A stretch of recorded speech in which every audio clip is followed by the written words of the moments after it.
May we have roll call, please? Thank you, Mayor. Councilmember Kendrick. Here. Councilmember Krupa. Here. Councilmember Lowenthal. Here. Mayor Pro Tem Peterson. Here. Mayor Males. Here. All members are present. Thank you, sir.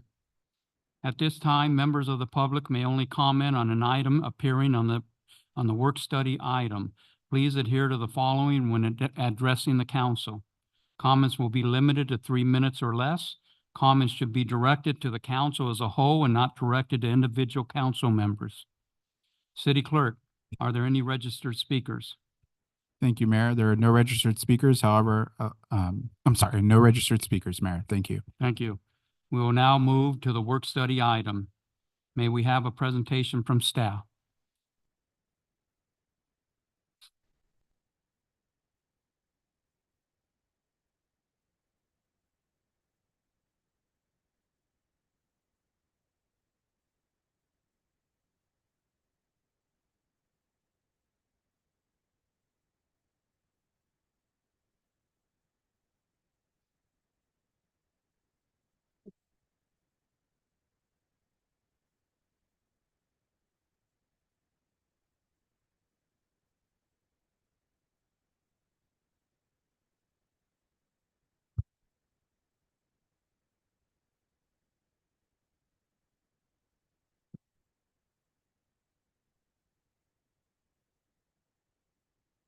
Good afternoon.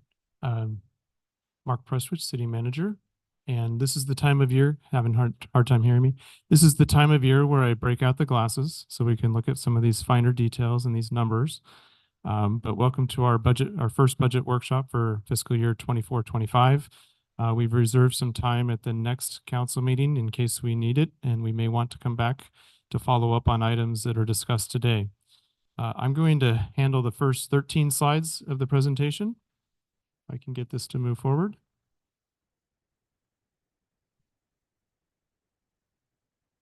Turning it on is always a good idea. Thank you. That should work. So the focus of today is to review the financial trend history for the city. We're going to discuss some key financial cost drivers affecting the proposed budget. We're going to share with you a draft of what that budget looks like.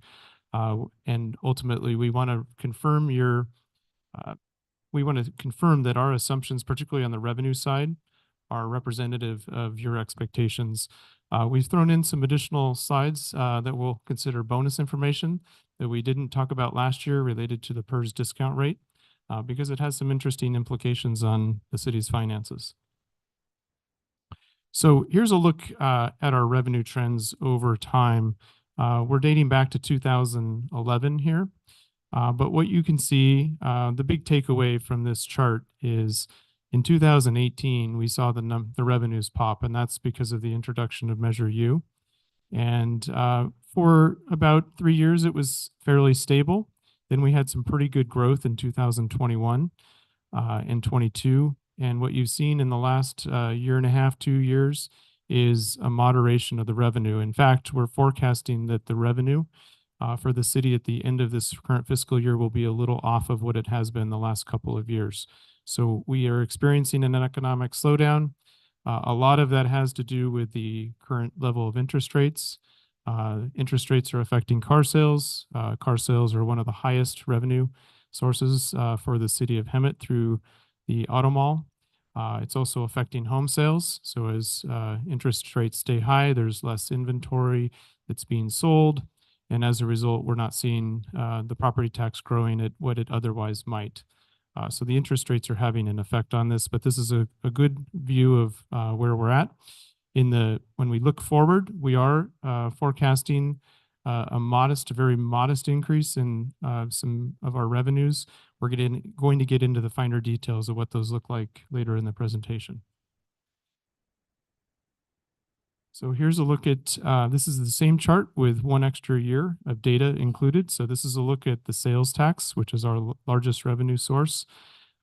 Last year, in the current year, 2023-24, it's shown on this as the 2024 estimated. That Measure U figure at the beginning of the year was $16.8 million. And what you can see here is we've adjusted this at the mid-year down to $16.1 million to reflect the the impact of the reduction in the sales tax receipts. And what you can see in the proposed budget is a modest increase over what we're forecasting this year. And so just the number that we're forecasting next year is actually lower than what we were forecasting for the current year a year ago today. So again, we're slowing down, but we're not, the numbers aren't cascading down, which is good news. This is a high-level look at our general fund allocation methodology. What this does is implements Resolution 4703, where we preserve the maintenance of effort, the amount of money that we're investing in our police department and our fire department, our public safety departments. 72% of that is committed to public safety. And you see how that breaks out: 2/3, 1/3 for police and fire. The non-safety portion of the base general fund budget represents about 28% of the general fund revenue. And when we back out the cost allocation numbers, that's how we get to $74 million. We're looking at about a $79 million draft budget at the moment. And what we've done is backed out the cost allocation numbers here. With Measure U, 100% of those proceeds are invested in public safety, 2/3 for police, 1/3 for fire. And you see what those numbers break down to. So very similar to the allocation of Measure U that we saw last year. And again, when you add it all together, it's approximately 79% of our resources invested in public safety, and about 21% of our resources invested in other city operations. This is a look at our historical general fund trend revenue. Again, this shows you the differentials within the revenue. So you can see a close-up of how the general fund, Measure U, other fines and forfeitures, et cetera, impact and contribute to the city's general fund revenue. The next slide provides an overview of how these revenues break down. And so you can see a visual representation of the various revenues. The largest is our sales tax that represents the gold and the silver here. On the right, the property tax in red, followed by other revenues.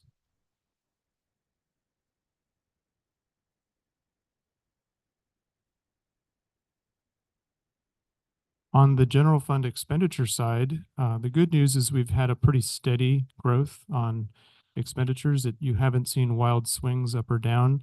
We know that in the last 7 years in particular, the city's budget process has yielded additional savings, which has led to a larger fund balance. We'll see a representation of that later in the presentation.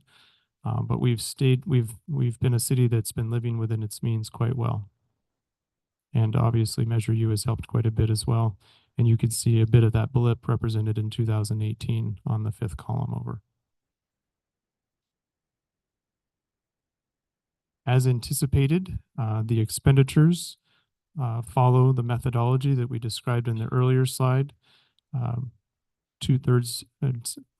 2/3 of our revenue, over 3/4 of our revenue is invested in public safety.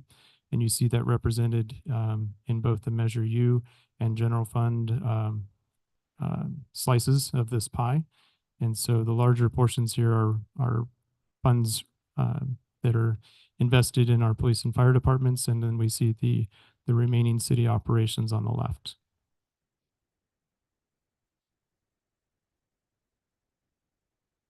Last year, we took a look at our pension obligations. These are for our retirees. And so what we're looking at, we're looking at pension and our retirees. OPEB is really other post-employment benefits. Those are our employees. And the pension dollars relate to the amount of money that we pay to CalPERS on an annual basis to help keep the CalPERS and the pension solvent, the CalPERS fund, and our pension solvent. So what you've seen is a steady increase in the cost of pensions, as well as OPEB obligations over time. The good news is, as I mentioned last year, we're in the bubble now. We should be about at the highest possible level. It did go up another $1 million, but it didn't go up 2.6 million if you look at that chart there this year. So while it is increasing, we're hopeful that we're nearing the end of the bubble. And if we look out 10 years and really 15 years out, you're going to see that that slide, particularly on the pensions, which represent such a significant portion of this obligation. So it's substantially more than the amount of money that is moving through the OPEB responsibilities. And there are a number of factors on this. We talked about this last year. We talked about changes in the discount rate. We're going to show you a representation of what that looks like. The next slide is pulled straight out of our ACFR. And so this just has an additional year of update. It's the same visual representation that you saw last year. We're basically at the bubble now. Our current retirees in yellow represent most of this cost. Again, this is in the $4 million range today on our budget. It's going to decrease over time, but it's going to take a few more years before we experience some cost savings from the projected benefit payments. And the future retirees in purple, more affordable because the city made some changes to retiree medical and healthcare coverage. And so the future retirees do not have the same benefits that some of the retirees have today. Let's talk a little bit about the CalPERS discount rate. The discount rate is CalPERS' expected rate of return on their investments.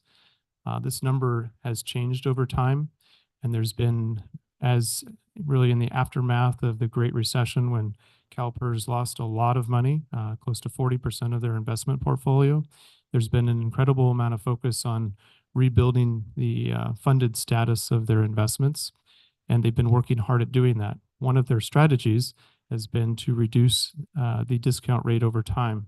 What that does is it reduces risk for CalPERS, but the casualty for us is it increases the costs that it takes for us to pay and help maintain the funded status of our retirees. So back in 2016, the discount rate was 7.5%.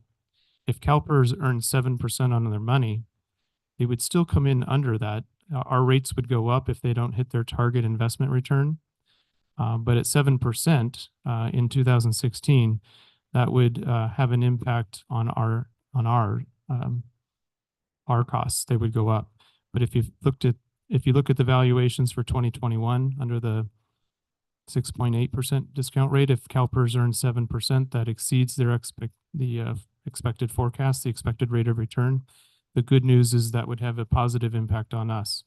In 2021, I think that was the year, CalPERS earned 21.3% on their money. They had a methodology in place at the time that was discontinued in the last month, literally about 3 to 4 weeks ago. They had an automatic trigger. So when they hit a certain level of performance, and in this case, 21.3% return on investment led to an automatic reduction in the discount rate, and it dropped from 7% to 6.8%. So in year one, our costs went down because of the good performance. The funded status went up. But the next year, CalPERS didn't hit their investment target, and our costs rebounded. In fact, I don't have the number in front of me. I took a picture of it, but it's about 7%. But if CalPERS loses 7% on their investment return in a given year, it's 7% plus 6.8%. So a 7% loss on their investment portfolio is really compounded by the extra 6.8% that they expect to return. So it's a cumulative impact of about 13% in a scenario like that. Let's take a look at what, and since 2016, and this was really not foreseeable in 2016. We wouldn't know when or how much CalPERS would reduce the discount rate. But this happened over the same period of time as Measure U. So it's interesting to take a look at what impact this has had on the city's finances since then. And this is a look at both the percentage of increase in the benefit rate that we pay to CalPERS. So back in 2016, you can see that the city, for its safety employees, was required to pay 49.87% to CalPERS on the base salaries for our police and firefighters, our sworn personnel, 28% for our miscellaneous. Today, and these are forecasts, so today we're in this 2023 year, that number is 62.9%. and 44.95% on the miscellaneous side. CalPERS provides us forecasts when they give us the numbers, and we're able to look forward. So we've shared with you where these numbers are going in the next 2 years according to the CalPERS forecast. So we can see that on the safety side, the numbers are going to increase from 62.9% to 65.7%. And then to 73.9 just in the next 2 years. So fairly substantial growth on the CalPERS costs for safety. On the miscellaneous side, you can see that represented in the line chart to the right. We are experiencing a slight decrease, so that's good news. That'll offset some of the increase on the safety side. Let me pause here because this chart and this information may raise some questions that you have.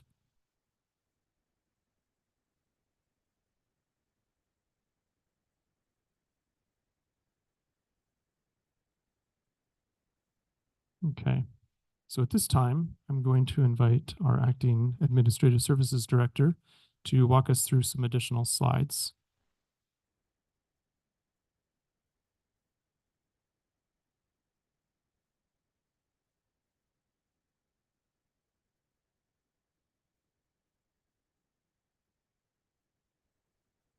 Good evening, Council.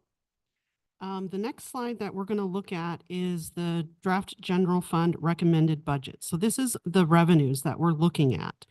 Like Mark had mentioned, sales tax is one of our biggest drivers, and we are going with the modest increase that is provided by HDL. So HDL provides us a lot of the increased data, and that is what we are basing our increase rates for specifically. Thank you. And you'll see that we wanted to give you what we had for actuals for 23, what was adopted in 24, and then where we're projected to end the current year, and then what's proposed for the next fiscal year coming up. And that does, we also have the 2 columns of the change from the prior year to the proposed year. And with the Measure U transaction, they are estimating a 1.6% increase. And property taxes, they are giving us a 3.81% increase. The motor vehicle license in lieu of tax is an increase of 4.74. So those are 3 large tax resources that we do receive that go to fund the general fund expenditures. The next would be franchise fees and then community development. And just to let you know that it does include the divisions of code and building, planning and engineering. They're all housed under the Community Development Revenue Fund. And then it goes forward to show the other miscellaneous items, general administration, which is the ISF allocation of general fund administration. If you'll take note, you'll see that it is an increase of up to 5.4 million this next year. And the reason it's such a significant increase is that back in 2014, we discontinued general fund allocation as a cost-saving mechanism for the budget. And it was reestablished last year. And we increased it at just a 30% increase last year. But this year, we're fully allocating all of the general fund overhead. So that's why you see a significant increase in that fund, in that line item.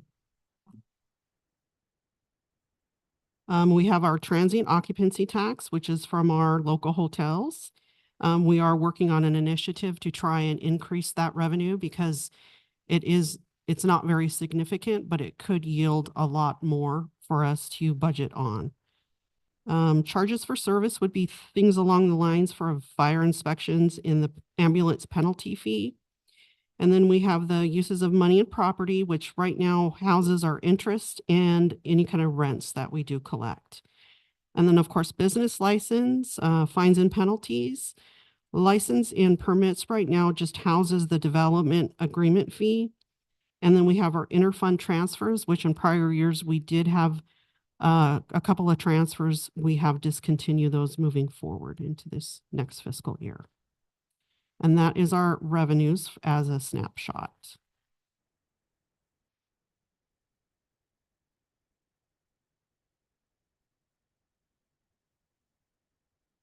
Not that one. Okay. So the next slide is for our requested Uses. So this is the expenditure line item. So you'll see that we've gone by department, police and fire for general fund, and then Measure U. And then the fourth column there is the proposed budget, along with Public Works, and then DLS, admin services, which does include right now on this line item is finance and HR. Community development, which is planning, just planning alone. And then the library, non-operational, which is our animal control. We are budgeting for an increase of 1.5 from what we had last year. It looks like it was 1.2 million. That is still being negotiated right now, but they are going to be adding one additional officer to the contract. And that's our anticipated increase that we're looking at to cover that expense. And then we have the rest of the departments for city manager, city clerk, council, non-departmental, other, and then city treasurer. So those are our expected. Those are actually, should have pointed this out first. The next 4 slides are together. So it's like a rolling list of expenditures. So this is the first part of just the departmental budget. The next slide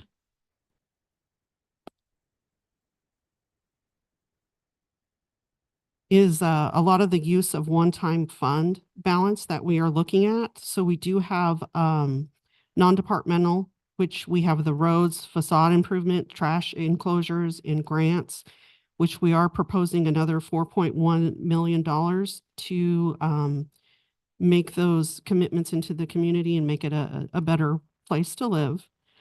And then we have non-departmental other, which is our liability fund deficit. We are going to take out an approach on this one. We are about $4.1 million right now in the hole. We're upside down in that fund. So we are going to take year by year and do it over 4 years to pull $1 million out of reserves to make that fund whole. And as you are aware, we are looking for new liability insurance coverage. We also are going to need additional funding for elections. Parks is requesting a utility truck for their department. We do have a vehicle request for community solutions coordinator. We are looking into using the grant at this time. However, we do have to give them advance notice and it has to be written documentation. So right now it's just plugged in as a placeholder, but we are looking into getting that grant funded. We also will need an additional vehicle for the code enforcement officer, what that was adopted at mid-year. And then we are looking to use one-time fund balance from Police Measure U for CityNet. And that is an estimated increase up to 1.26 million. Sorry about that. And then fire, we are looking to get an engineer architect for design for the training tower at Fire Station 2. And then let's see here. That is all of the uses for one-time fund balance.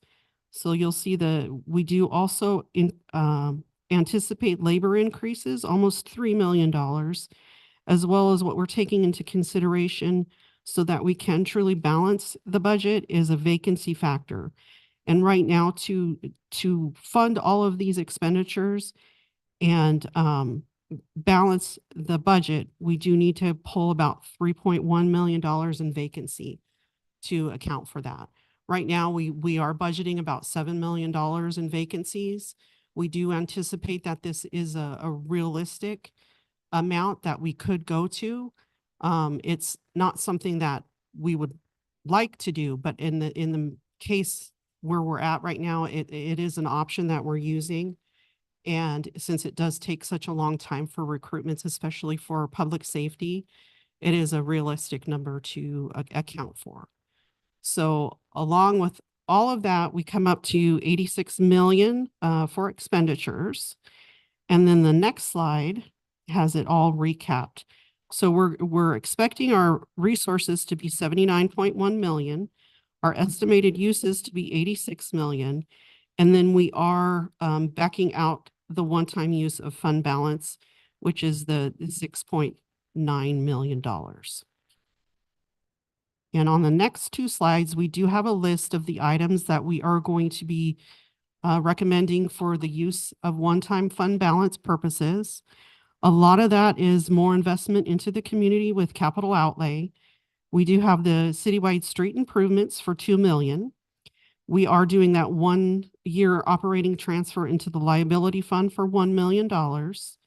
The city beautification project, which includes trash enclosures with roofs, is an additional $500,000 for this year.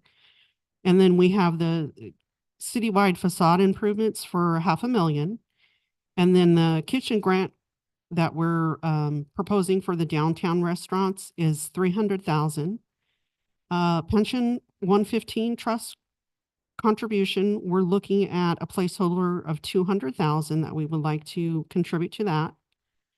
And then we do have election costs for 3 council seats budgeted that we are pulling from one-time use of fund balance.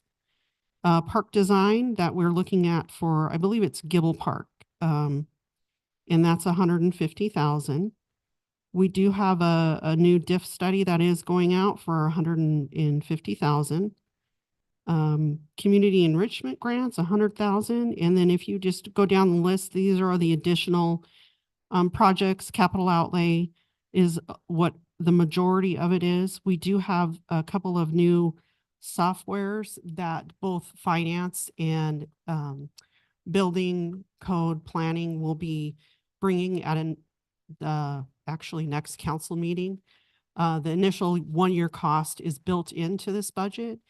So it's a lot of necessary things that we do need for operational purposes. So, and this is all use of general fund, one-time fund balance. On the next slide, we just have the one item for Measure U fund balance, and that is the contract with CityNet, where we are projecting it to be 1.26 million. So altogether with the general fund of 5.6 million and Measure U of 1.26 million, we're looking at overall use of one-time fund balance of 6.915 million.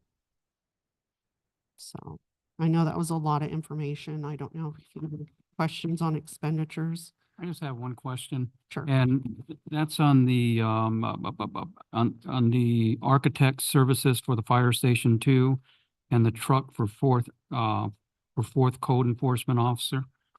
Why aren't these funds coming out of Measure U, and why is it coming out of one-time funding? Or It was for the code enforcement vehicle because they are not considered public safety. They're considered, but they are. I would imagine that they would be, yeah, well, Measure U has just always been strictly spent on police and fire but they're under fire. Why do we have them under fire then? because they're part of Department of Life Safety. I don't really know how to better. If they're not part of fire, then we and they're not, code enforcement, it's not considered Measure U, then we should put them back where they were before then.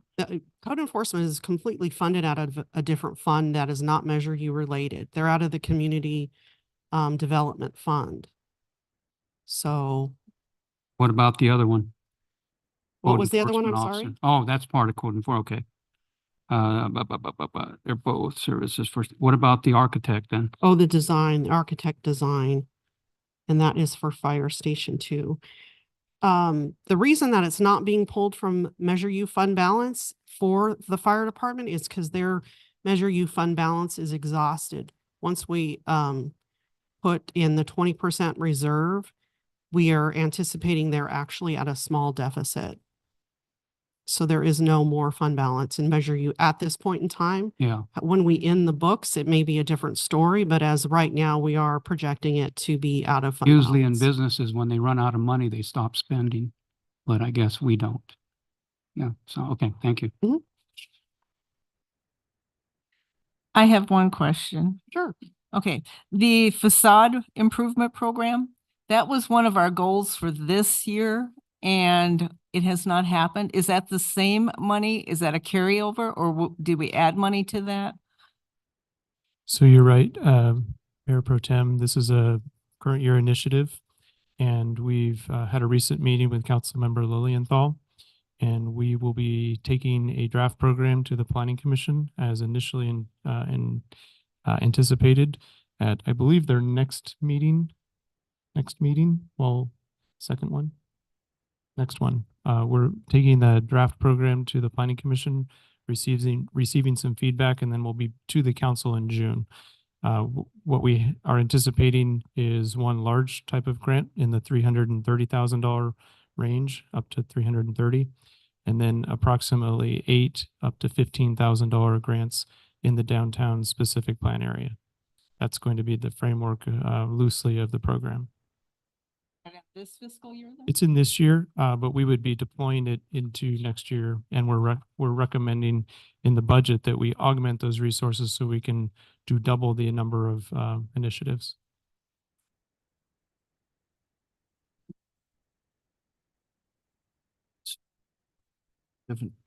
Can you go back to the slide that says something about administration and 100%?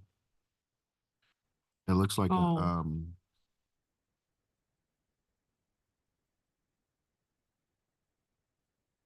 Yes, general administration, it's for the ISF allocation of the general fund administration, which we are charging at 100% now. okay, can you say what you said about that? You said we stopped spending it and then we brought it back? We eliminated charging general fund for the general fund overhead expenses for like departments like finance, city manager, city clerk, HR, who are all the internal services that serve all of the other departments. So their contribution is to come back into general fund to pay for us. Back in 2014 or 2015, I think it was 2014, we actually stopped doing that as to fill the gap, and we eliminated that process. But it is the correct way to allocate overhead for the general fund. And it's something that we need to go back and implement so that we are doing it the correct way. So this is a full implementation of 100% of the allocation. Last year we started with we ramped at 30%, and now this is at 100% now. And then I like that we are being proactive as far as the liabilities is concerned. So we're moving over $100 million each year, right, for the next 4 years. Are you able to talk about what we plan to do as far as CalPERS is concerned? What I'm thinking is, if they don't, do a good year, are we being proactive so that if something were to happen, we would be able to cover it and not have to cut services or it affect us somehow? Yeah, we do have a pension 115 trust that we started, I think it was probably 2021. last year. It was last year, and we made our first contribution into that. The purpose of that is to help us if at any time we do need to bridge that gap as well. So we are doing that. PERS also has an implementation that agencies pay an unfunded liability that we pay once a year that is to help chip away at that future liability. So we do have some mechanisms in place, but for the city itself, it is that pension 115 trust that we are starting to build a little nest egg in. Mhm.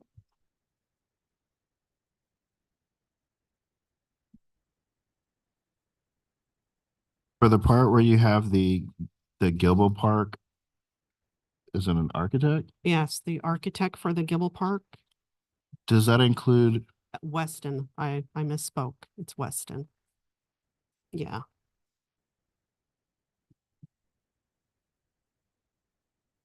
we're not gonna do nothing about soccer fields?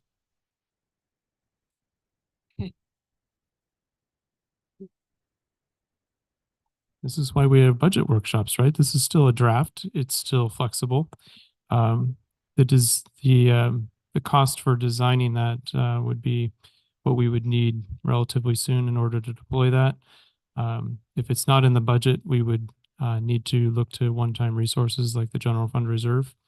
But we're not at a point where we are prepared to advance that. We have some additional conversations that would need to take place with Valleywide, also with MWD and EMWD. I know that EMWD is actively looking at the reservoir out in that area. And so we anticipate relatively near-term conversations on that. But we could potentially plug a number in here to anticipate the cost of designing soccer fields. So out of the fund balance, you said there was 5 point something million, and then there was the 1.2 million from CityNet, comes out to like 6 something, right? That's coming out of when you say our reserves, it's over the 40%? Right, over the 40%. In fact, we're at the moment, we're projecting about $9 million of resources above the 40% on the general fund in terms of additional resources, but there are some potential areas of exposure related to that. So that's particularly on the insurance side.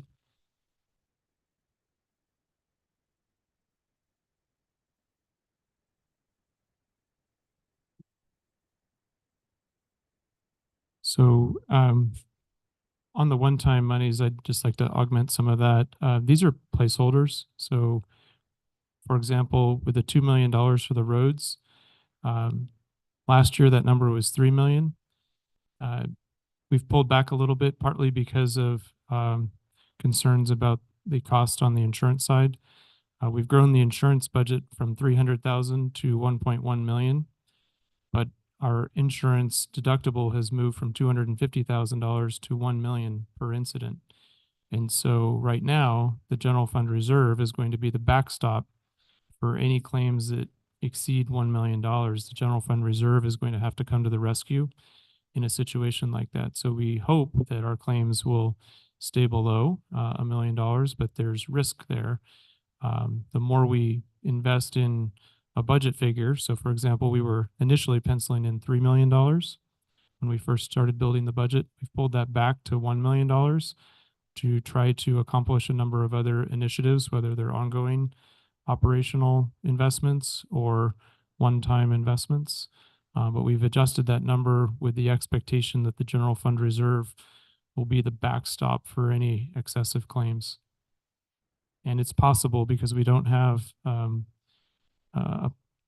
commitment beyond July 1 at the moment, that the insurance liability deductible will actually increase above $1 million. So that is a possibility. And we may want to adjust that budget figure higher in the event the number, as we learn over probably the next 6 weeks. We hope to enter into a contract, but that number may be higher than $1 million. And that's, one case could take that number, all the way to 1.5 or whatever, 1.25, whatever the number is that we end up having as a deductible. So one case could be in excess of that. Do we have 1.25 in there right now? No, we have $1.1 million budgeted, penciled in right now in the draft budget. 1.5? Okay, sorry. 1.5. I was looking at the delta between current year and the proposed year. Is there anything in any of these line items that will support the Simpson Center? The Simpson Center is we just say it's a challenge right now. So we have gone through an RFP process. We have a proposal to operate the senior center and operate the facility. The proposal is for us to invest $550,000 into supporting $599,000. We would not receive any revenue off of that. If the facility had space available for rental, they would receive income off of that rental. So imagine the larger auditorium for dances and things like that, weddings, events. So in order to deploy that if we were to enter into that, that would put an additional $600,000 burden on our budget.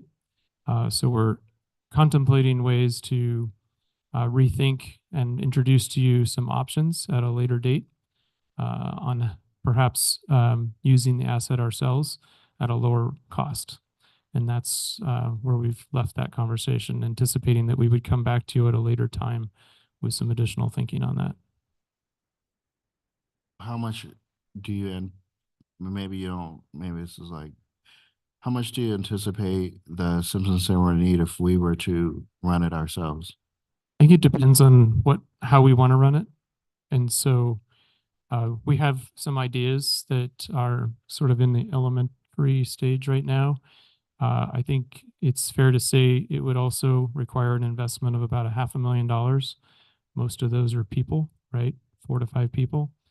A synergy with a library where the library is assisting with management of this facility, booking, but we would have some people there full time. And then we would need some part-time staff to help with events, and clean up, set up, things like that. So there would be some revenue offsets from our investment. We don't think it's that significant. So when we forecast revenue, I think we're going to have to temper our enthusiasm for a lot of revenue. 100,000 would be probably be too high. So I don't think we're going to be offsetting too many of the costs with revenue from the rental. And there may be a hybrid opportunity also, Councilmember Lilienthal. There could be an operator for the senior center, and the other portion of the building may be something that we would operate in a lighter way until revenue catches up. And I know we have some departments that have ideas on how they could use the asset.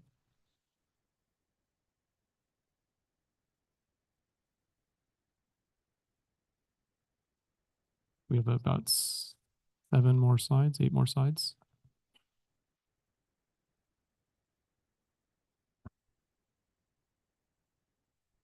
Okay, so again, on this slide, it shows our revenues over expenditures, and then we are backing out the one-time use of fund balance.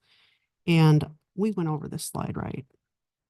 Yes, this is everything that is the one-time fund balance, or one-time use of general fund balance. And then the use of the Measure U fund balance. And so it's a 6.9 use of both funds collectively. The next slide, we wanted just to go over the cost drivers so that you can see what the major increases in the budget are for this year over last year. So these are the delta, the variance that isn't the increase for this next fiscal year. We are anticipating labor cost increases with ongoing negotiations and bringing our employees up to market. That is a cost that's going to run right now. It's anticipated of almost $3 million. So that is our largest, most significant change. We do have that $1 million that we are going to put into our liability insurance to help that deficit that's in that fund. We do have almost $1 million in our unfunded liability. And this again is where we're paying on future liabilities. So this is one of those stopgaps that PERS has in place to help cities to fund that unfunded liability. And then we do have some small changes. We are changing, what is this? Two new and changing 8.5 positions. The step increases that are exclusive of what is anticipated for the labor cost increases, which is 500,000 right there. We do have a contribution through ISF. You'll see there's several ISF increases here. That is because their budget has increased due to, well, there's mainly inflation, the cost of the employees. We have to account for that, and then that goes back into the different departments, so they pay for that. So that is what that internal service fund increase that you see for each of these are. We also do have some ongoing costs that were not initially budgeted for with the deployment of the drone program and the Flock program. So these is software that is required for the police department to continue those programs. So those are increases from last year. We also do have the increase for the ERP, the Tyler's ERP and Tyler's land management software. There's 157 for the ERP, and that's our financial software. So it houses everything from our general ledger, our accounts receivable, payable, and also our utility billing module will be housed in there, as long as payroll and human capital for HR. And then the EPL is 151,000 for the initial year, and that's going to replace Trackit, and it will be for planning for mainly building permits, code permits. And we are also going to move our business license module into that new module. So that's what those softwares are going to be doing. And we are going to bring those next council meeting with for a more in-depth conversation. And then there's some less increases for lighting and landscaping to shore up one of the accounts. And the PSAC, which is the Public Safety Enterprise Communication System, which I know police could tell you a lot more about it, police and fire. They were giving us a discount rate, and now they are taking that and charging us for the full rate. So there is an increase into that cost. And then we also do need to have the software for the taser and body worn cameras. And then we also did budget in some lobbying consultant for upcoming events for voting purposes. And that was at $90,000. And then we get into like an overview of our fund balance. And you can see that we've split it up between general fund, Measure U, and what sits in the 20% reserve. And then our total fund balance is in that final column. And in the most recent ACFR that was published, we did close the books out with $63.6 million in our general fund balance. And I just want to notate on the next couple of slides, we'll go into it more. But just because we have $63.6 million in our fund balance doesn't mean that we have access to it immediately. It is hung up on different items. So we can only really mess with our, I don't want to say mess with, we can only access anything that is unassigned fund balance. So And what's that value at the unassigned? I will actually get to that slide in Oh, just a okay. second. Yeah.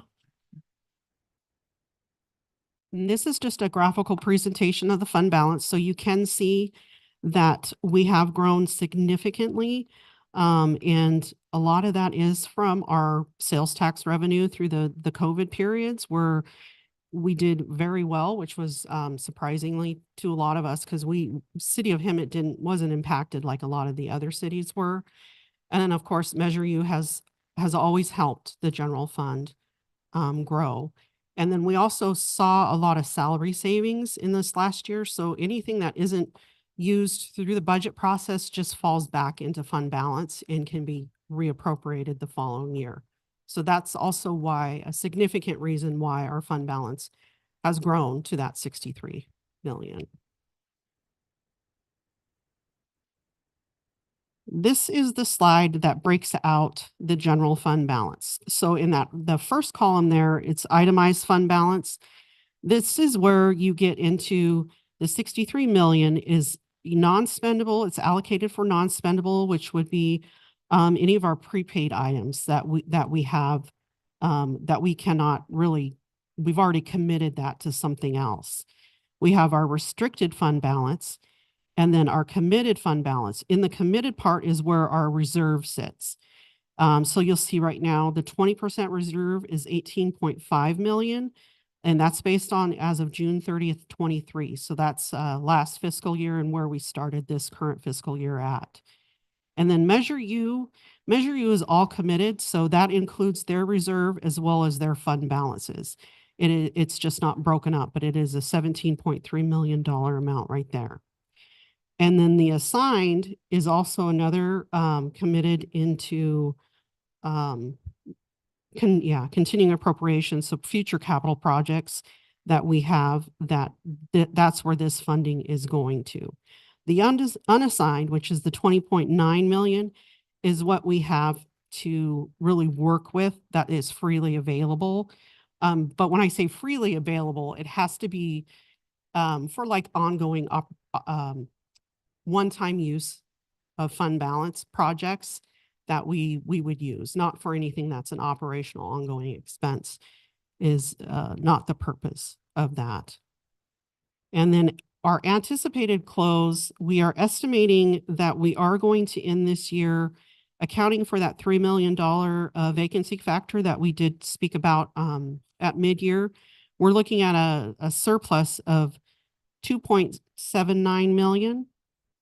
And then so we on the third column is where we're projecting the fund balance to end as of June 30th, 24. So this year. And this is the year that we is the first year that we're implementing the 40% reserve. So you will see that the reserve does grow. It increases to $22.2 million.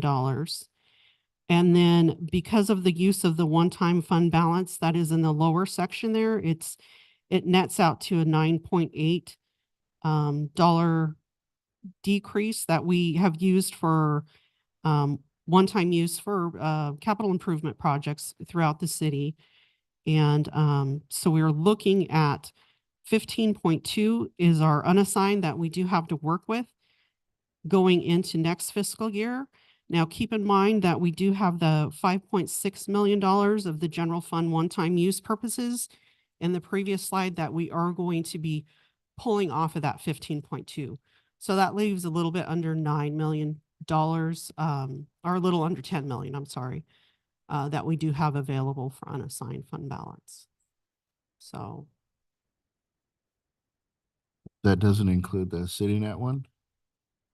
CityNet is in the Measure U portion. So it's in that Measure U bucket for, it's been pulled off the From the one. 9.5 part? I'm sorry? From the 9.5 million part? Under that yellow 22 million? Yeah, yes, correct.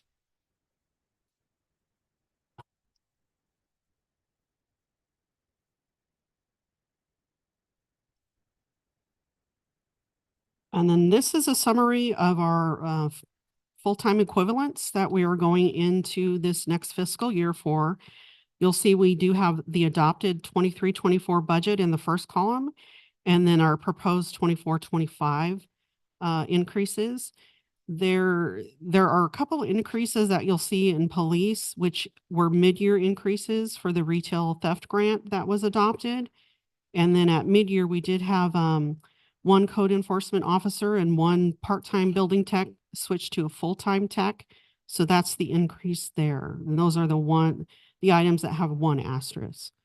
And then the only projected position that we have going into next fiscal year is the addition of one librarian.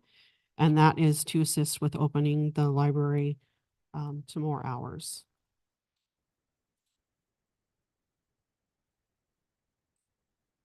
And with that, that concludes the presentation. So we welcome any comments or questions that you might have.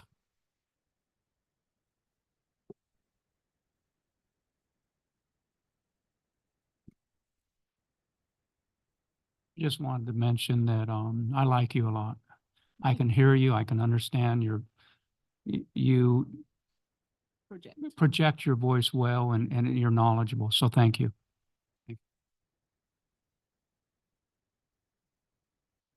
So it may be helpful to talk about a couple of elements here. I want to add a couple of comments to a couple of the slides that we just saw. And Tiffany, don't go too far. But I'm going to go backwards on the reserves real quick. Last year we had $53 million at June 30th, 2023. And when we adopted the current year budget, we programmed about $6 to $8 million. It actually grew a little bit because we were matching some grants that were coming in. And it's about $8 million in the current year. So we always knew that we expected that the budget reserves would drop from 53 million down $6 or $7 million. That was the plan, to see it come down to about $45 million to put that money to work. And instead what happened is we closed the budget in June 30th, 2023. Once the audited financials came in, it surprised us because the numbers were much higher. right? So we ended up with a $9 million surplus, which moved that number up to 62. But meanwhile, we had deployed about $8 million in the current year. So I want you to know that where we're landing at 53 is about where we were landing last year at this time, with the expectation that we're actually pulling back a little bit on the with the recommended one-time investments in order to shore up the general fund. You have the opportunity to use it for additional investments. It's come in handy as a resource for helping to match grants and things like that. And so I wanted to just at least talk about how 62 became 53, because 53 was expected to be 45. We're actually in a territory that I thought was better than where we would be. It may be helpful to just go back to the slide on one-time uses of fund balance, because I think this is where it would be helpful to receive any feedback that you have about the concept here, which is to continue augmenting our typical investment in street maintenance with additional resources. So this year, as you know, we're deploying an additional 3 million. We were fortunate to receive a grant for 1.7 million on top of that. Totals about 4.7 million in the current year. But this is where it would be helpful to receive feedback on the 2 million. Is that the right number? Higher, lower? And then on that liability insurance fund, because you have additional surplus, you could take $4 million from reserves and shore that up in one action, right? So instead of spreading that out over 4 years, we could resolve that today in a single. I believe it should be more for our streets, because we hear nothing but complaints on the streets, potholes, so on. It rains, it's even worse. And 2 million nowadays is nothing. What does it give you, a mile of new pavement? 2 million would give you 2 miles of bad road, but it would give you substantially more for grind and overlays, and even more if it was a maintenance of a relatively good We street. have more than 2 million of bad roads out there. So if the council would concur on that, I think we should raise it. So We have tens of millions of dollars of bad roads that need attention. And so every dollar that we have available will save money down the road. And we need to focus on the streets that are in better shape today than the ones that are in difficult shape. But that's an ongoing challenge. But this is the type of feedback that's helpful for us. You do have some resources that you can put to work. I would probably recommend, if we're going to grow that, we grow it incrementally, but not too much, just because of other potential needs for the general fund reserves. But it's helpful to receive your feedback. If you would like to, add 1 million or add 2 million or 3 million, this is helpful for us now, so we can bring you I think updated 2 million, numbers. it's one-time funds, correct, that we're pulling One-time from? monies. And we have the funds there, so I would like to add an additional 2 million, because this is for the infrastructure, and it is going to be something that will benefit the city. So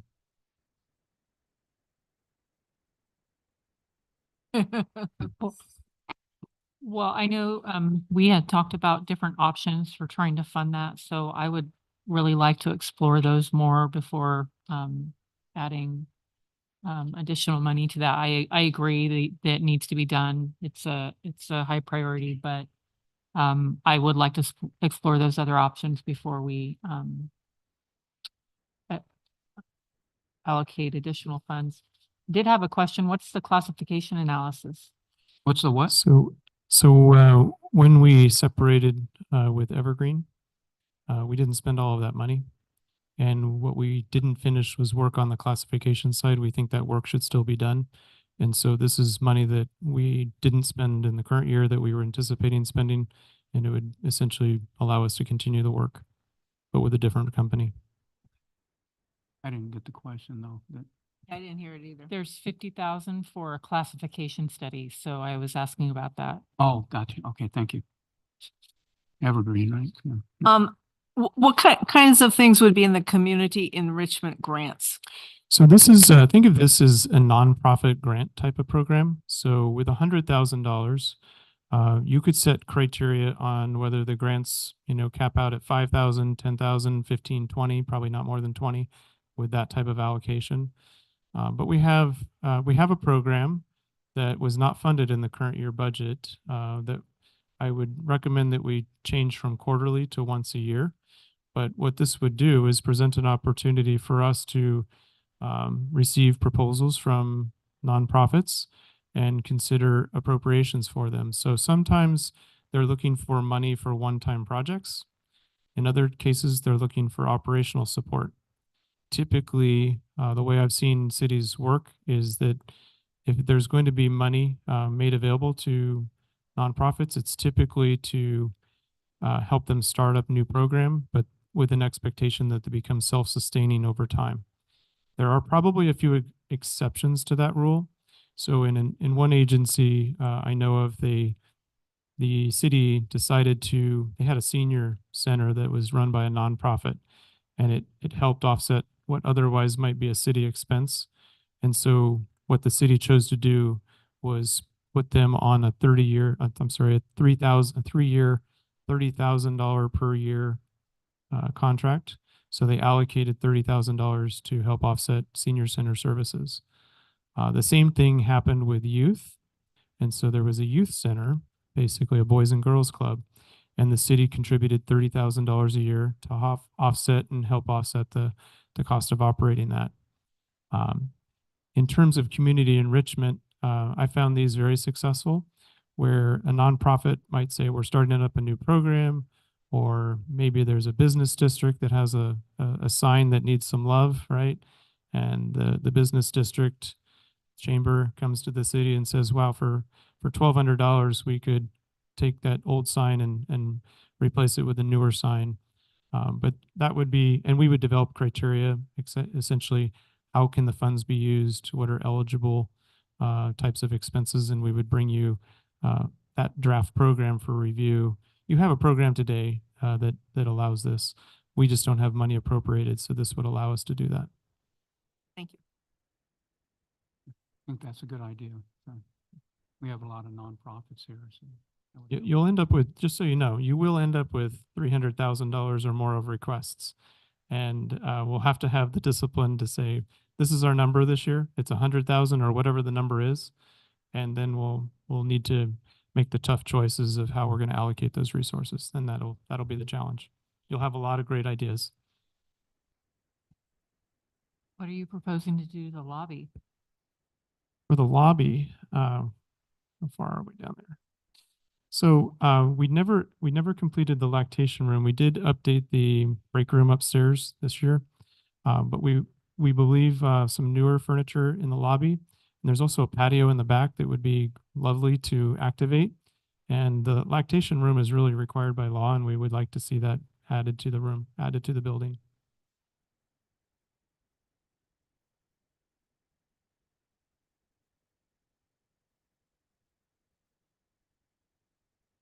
Is the architect for Fire Station 2, is that going to include fixing the bathrooms? It should. I had to. And I'm a little concerned that 35 here? That it may be a little light, but it's an addition. I'm sorry? It's 100. just for the architect. Okay, I'm confusing the training tower. I can't see the full It's slide here. That should be okay. But this would be for designing the addition to Station 2 and allowing for it to accommodate a squad at a later date, really help us on response times. Could be a very attractive capital project for a grant or for some form of a federal assistance grant. Okay, because those are the original bathrooms, so they're pretty bad. Yes, and we should bring it up to ADA standards, right? With the addition of software like event calendaring and the communication software, is that going to affect the current software that we have to protect the software that we have? Like if we add this software, will the current system that we have be able to hold it, or will we need to advance or get more protection Do you know what I'm talking about for Are in you- case we get hacked? Right. Are you referring to the calendar on the website? I'm referring to the event calendaring right there. Right. So there are a couple of different products out there that we've been looking at as a effort to help raise awareness of community events. We have a calendar on the website. It's not as enabled as some other options that are out there. This is a number that it would be a placeholder for an investment in a technology that would hopefully allow us to share more about other community events that are occurring, not just city events. And so there are a couple of different models there. The communication software is another type of an example where we see an opportunity to enhance our way of communicating preemptively on issues that are of concern. So if it's rainy season, we're experiencing a lot of issues with potholes. It would be an opportunity for us to put together a short video clip, talk about what's happening, where we're going next, how many people are addressing it, why we can't work on rainy days. We have to wait for the soil to dry up. But also this presents an opportunity for citizens to ask a question and for us to respond in video with that question on a platform that can be shared within the community. So this is a startup company that is beginning to secure contracts with California cities and other cities across the country. And we see it as a potential opportunity to enhance our communication. So beyond just taking a video and putting it on our traditional social media, this would be a platform for residents and for us to share and answer questions. I'd like to add on to what Malcolm mentioned on the soccer. I mean, it takes time to build soccer fields, so we're looking at a year, 2 years, 3 years. Did you get that email I forwarded you by Franco on the soccer goals, to get goals for our parks? No, I sent you didn't an- look at that yet. Forwarded you an email either yesterday or probably Okay. yesterday. Okay. But anyways, the idea was like Mary Henley Park, you know, he went out there and talked to citizens and asked if they would mind if there was soccer being played there. And if we purchase goals for them to set up and move around, they could have their practices there. And we could do that with other parks and maybe move the homeless out of the parks and allow kids to play soccer where, you know, at some of our parks. So I would like to see some one-time funds go to soccer goals in order to provide that for them.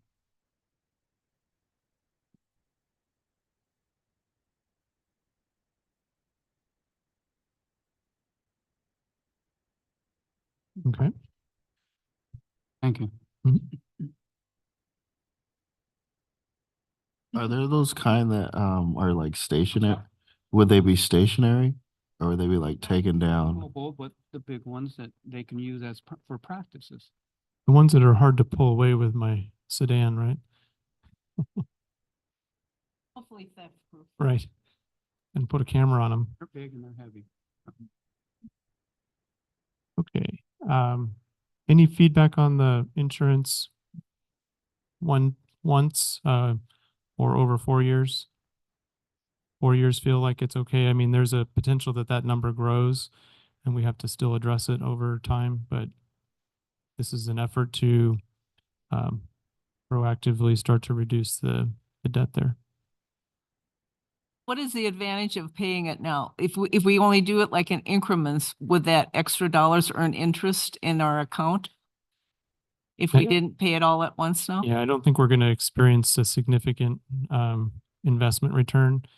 I think what we have to be concerned about is if we experience a year with let's say $3 to $5 million of additional insurance, it goes on top of the existing 4. So all of a sudden, you know, that 4 is we're gonna add another 3 or 4 million to it, and we're down $7 or $8 million. So there is, if we take it back to 0, then we're balanced. We don't have any long-term debt. But if we have a bad year and we have to pay out more claims, then that number goes negative again. So we had an internal debate about whether we put all 4 million in at once or whether we meter it out. And because of the other risks to the general, you know, or just a potential investments that are needed on the general fund reserves, we have introduced this concept But we're looking, it's helpful to receive feedback on whether you have a preference for this or maybe a different approach. 2 years, 3 years, 5 years.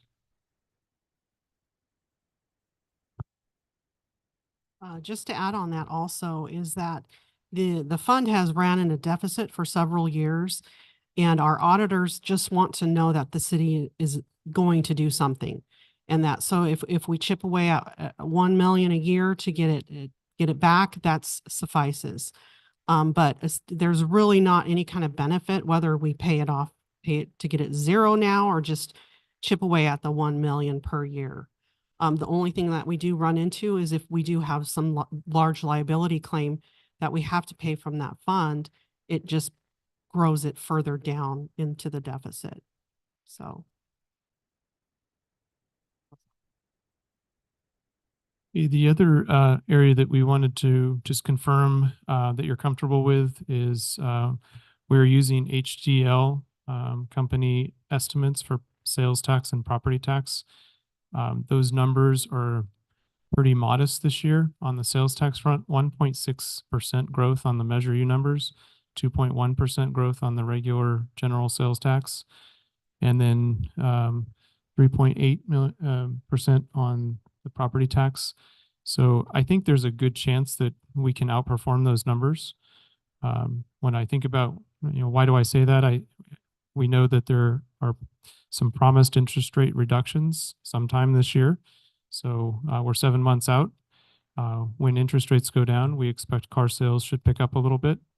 And with a president being elected or reelected in November and taking office in early 2025, we expect some form of potential stimulus and hopefully recovery because we are a bit in a downturn right now. And we know the state of California is using some one-time monies to shore up the state budget. And obviously our revenue estimates are fairly flat right now. So just our thought is our recommendation is to use the numbers from HDL, not to grow those, but we have some feeling that we could outperform those. And one of the strategies might be to hold off on certain expenditures until mid-year, see how that performance rolls out from a sales tax and property tax perspective. And then at mid-year, something that couldn't get funded in the budget when we adopted it might get funded at mid-year, right? Because the performance starts to exceed the number we were expecting. So there is a possibility of putting something on a parking lot like that too.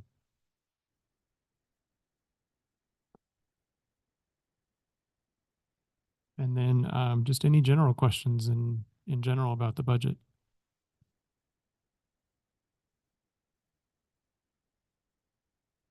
Okay. Well, I think that concludes all of our presentations. Thank you very much. Thank you.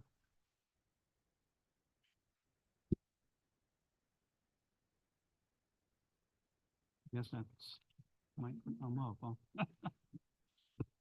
Thank you for your presentation, sir and ma'am. Are there any comments from council on this item? Nope, it's already over with. Okay, let's move on. Why am I here? Okay, we will receive and file the presentation of the fiscal year 2024-2025 budget workshop. We'll now move on into closed session. City Clerk, may we have a roll call, please? Let the record reflect that all members are present.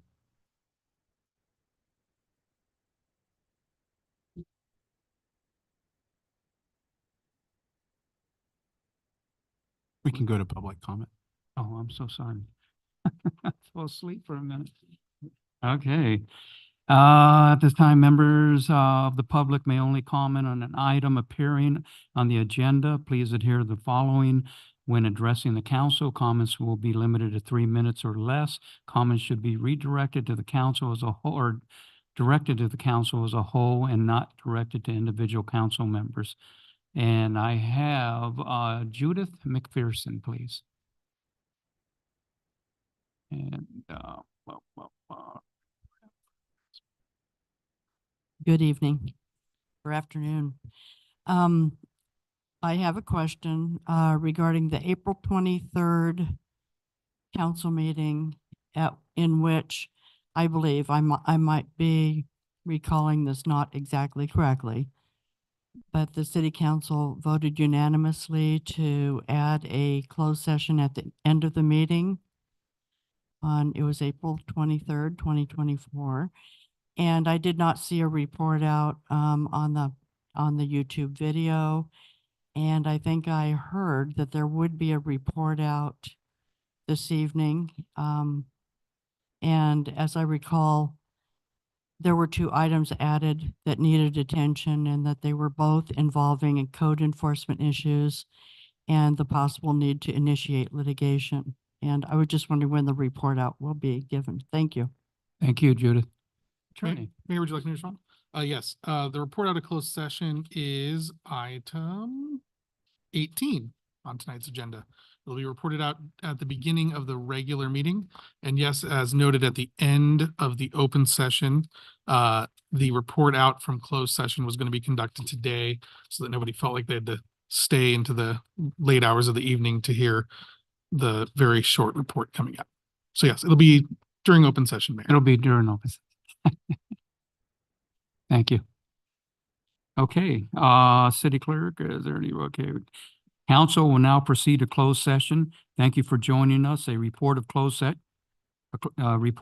session will occur after the deliberations. Thank you.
Yes, it.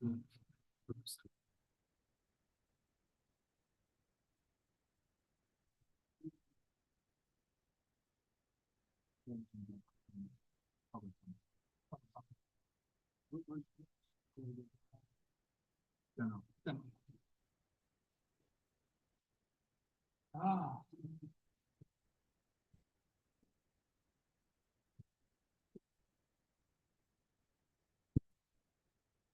Right, okay, we're on? Yep, okay, thank you. Good evening. I would like to call the May 14, 2024 regular city council meeting to order. I would like to point out that this meeting is being hosted through live stream on the city's website and by Zoom teleconference. I would like to remind council to have their microphones turned on and positioned so the audience can hear. City Clerk, may we have roll call, please? Thank you, Mayor. Councilmember Kendrick. Here. Councilmember Krupa. Here. Councilmember Lilienthal. Here. Mayor Pro Tem Peterson. Here. Mayor Males. Here. All members are present. Thank you, sir. Do we have any chaplains in here? Priest, pastors, anything? Christian, Did. Christian, where are you? Did he step out? Oh, there he is. Okay, I hear him laughing. Okay, the invocation will be held by Christian Tikas from DP City Church, and which the Linda Krupa will lead us in the Pledge of Allegiance. Please stand.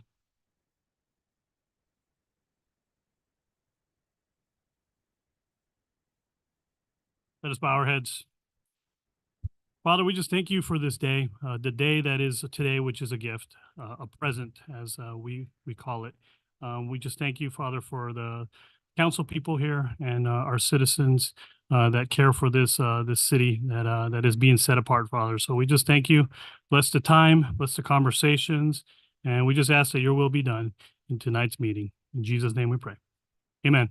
Amen. Pledge allegiance to the flag of the United States of America and to the republic for which it stands, one nation, under God, indivisible, with liberty and justice for all.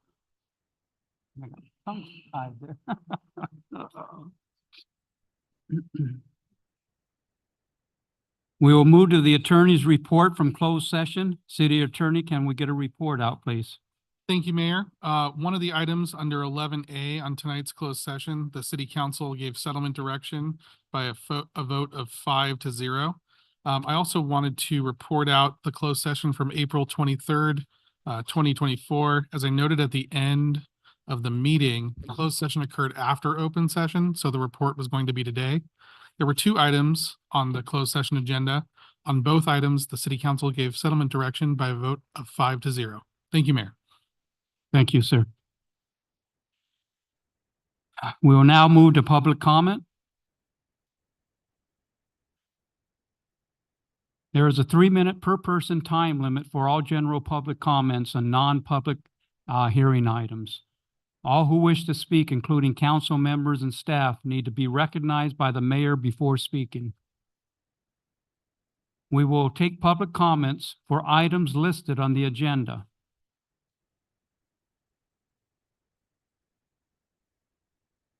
May I have Roger Leclerc, please?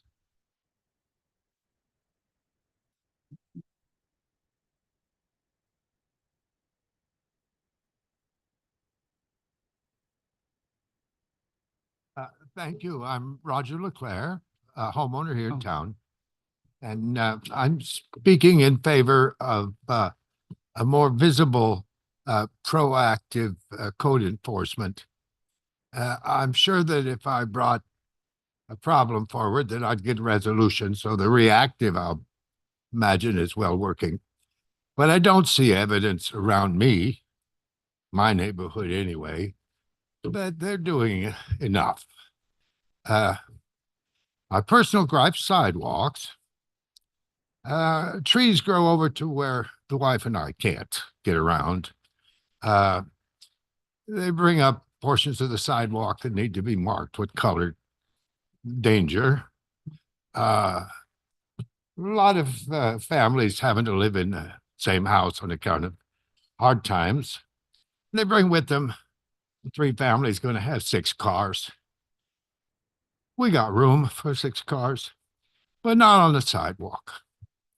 And that's my gripe.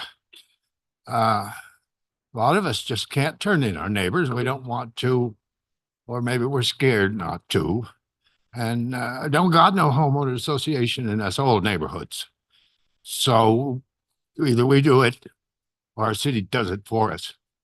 I used to live in the county and I liked the county. I was on the Wildemar Municipal Advisory Board and I wanted to keep it county because I know that to be in the city, you lose rights. Tough to lose rights. But that's what a city does. It gives you better by making people do as they ought to. And I took up too much of your time. Thank you for putting our items early on the agenda. I've been to a council meeting where they're dead last. I almost put you last. Thank you, Roger.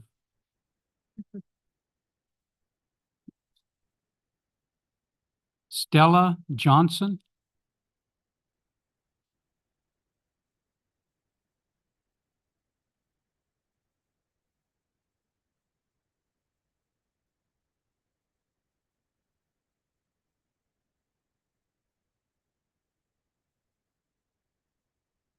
Hello, I'm Stella Johnson.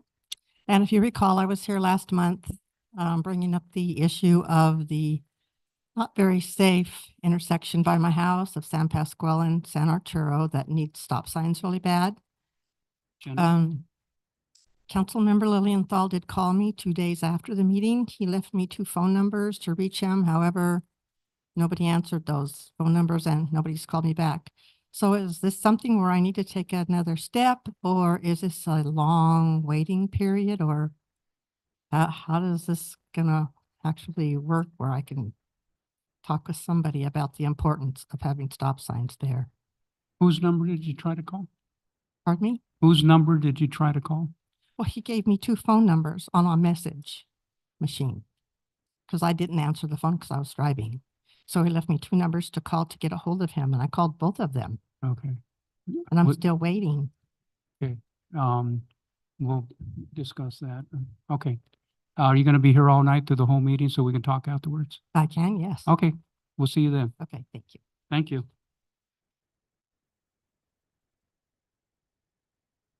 Jan Bissell.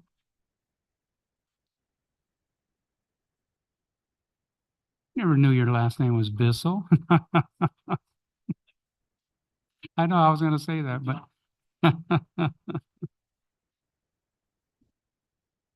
What is it? Good evening, council members. Thank you for a little bit of time that I have to talk with you here. Basically, I'm here. For those of you that don't know, I'm president of the board of Valleywide Recreation and Park District.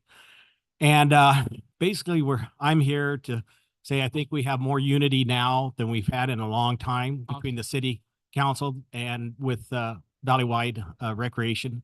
We appreciate your coming to our opening day exercises back on April 6th.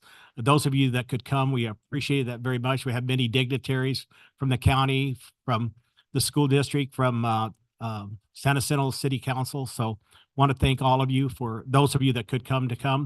We had 1,640 players there, softball and baseball. And we had well over 5,000 relatives that come to see this. So it was a big event. And went off very well, and thank goodness the rain held off, so we didn't have a problem there. So we're appreciative of that. But the unity here is just getting better and better as far as I'm concerned, and we appreciate you guys very much. And I'm getting too close to this. I apologize. So, but anyway, I have a plaque here I'd like to present to the city council. It's our youth baseball, girls softball opening day. 2024. Thanks for attending. You made our day extra special and memorable. Thank you for your presence. So thank you very much. And Thank you, sir. Can we get up here and take a picture? I hope so. with- Yes, with please. all your Valley-wide people? Is that okay or? Yeah. Yeah.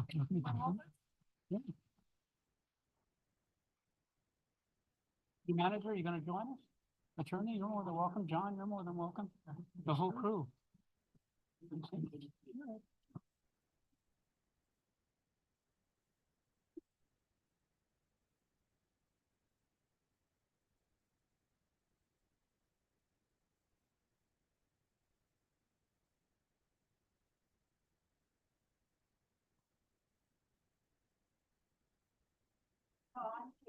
Come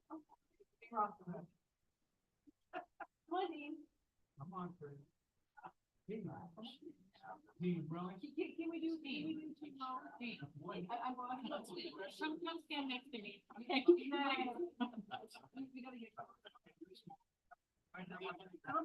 more friendly. Jan can get in front of them. Yeah, just stay in front. I got you on. Thank you. All right, fine, smile again, smile again. So that's how it's done. Okay.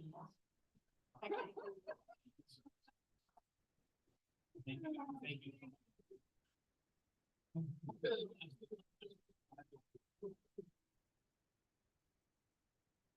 you.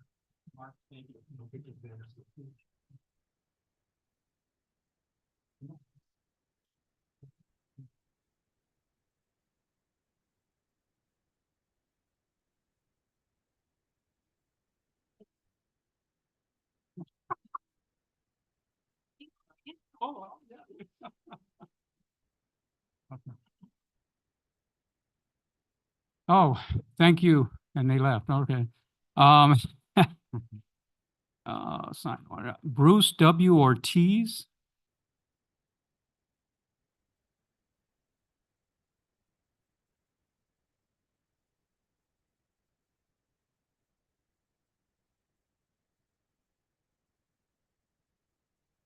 Oh, Honorable Mayor and council members. I'm Bruce Ortiz. I own King Sign Company in San Jacinto. Been in the valley since the early 60s, like forever. Yeah, I know. I recently ran into an issue on trying to obtain a permit for a sign for Spirit of Joy Community Church. And they were wanting to install a electronic message center up on the wall fascia. Current ordinance only allows electronic message centers to be on a pylon or a monument sign. And to me, it seems a bit silly because one occupies a lot more space, costs a lot more difficult to maintain, and is more subject to vandalism. So what I'm trying to do is to see if we can't rectify this situation and make some sort of change where they're able to do this. In front of you, if you can see the paperwork, indicates what is allowed and what is not allowed. And, you know, the pros and cons of doing so one method over the other. Obviously, the one that sticks out of the ground occupies more space, more clutter, less visibility, greater chance of vandalism, more cost to the end user because of all the infrastructure changes you have to put on there, whereas simply attaching it to the wall surface saves them a ton of money and headache. And I think it's a reasonable request, to be honest. And I know it is within the council's power to make changes of this nature because when the Hemet Valley Mall went in back in the day, the amount of square footage that was allowed for signage on that was much less. I went before a council on the behalf of the general contractor that did that project and got the amount of square footage changed that night that allowed them more signage. So I know it is possible. There has been a precedent. So anyway, take a look. Give me any feedback on it that you can. I don't want to eat up a lot of time here. Our recommendation, though, would be to go to the planning commission on this and talk to them, set up a meeting. Yeah, And that would be fine. I don't have a problem with setting up a meeting with the planning commission on it. I will have to have a timetable as to when they will be available. Obviously, these people are hot to trot on getting their structure done, and I'm going to be out of town for a week or two. Yeah. My semi-annual vacation, so. Okay, well, set up an appointment. Contact number is on the speaker card that's there. Okay, Anybody who knows King Sign Company knows where to get me anyway. okay. Well, we'll pass this on to our departments. Okay. And then hopefully they'll call you. If they don't, come back. Well, thank you for your time. I appreciate it. Yeah. And Okay. also thank you for having this open session at the beginning rather than at the end. Thank you, sir.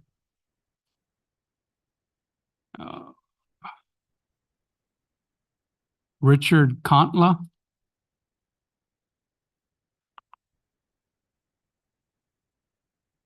Do we have a Richard here?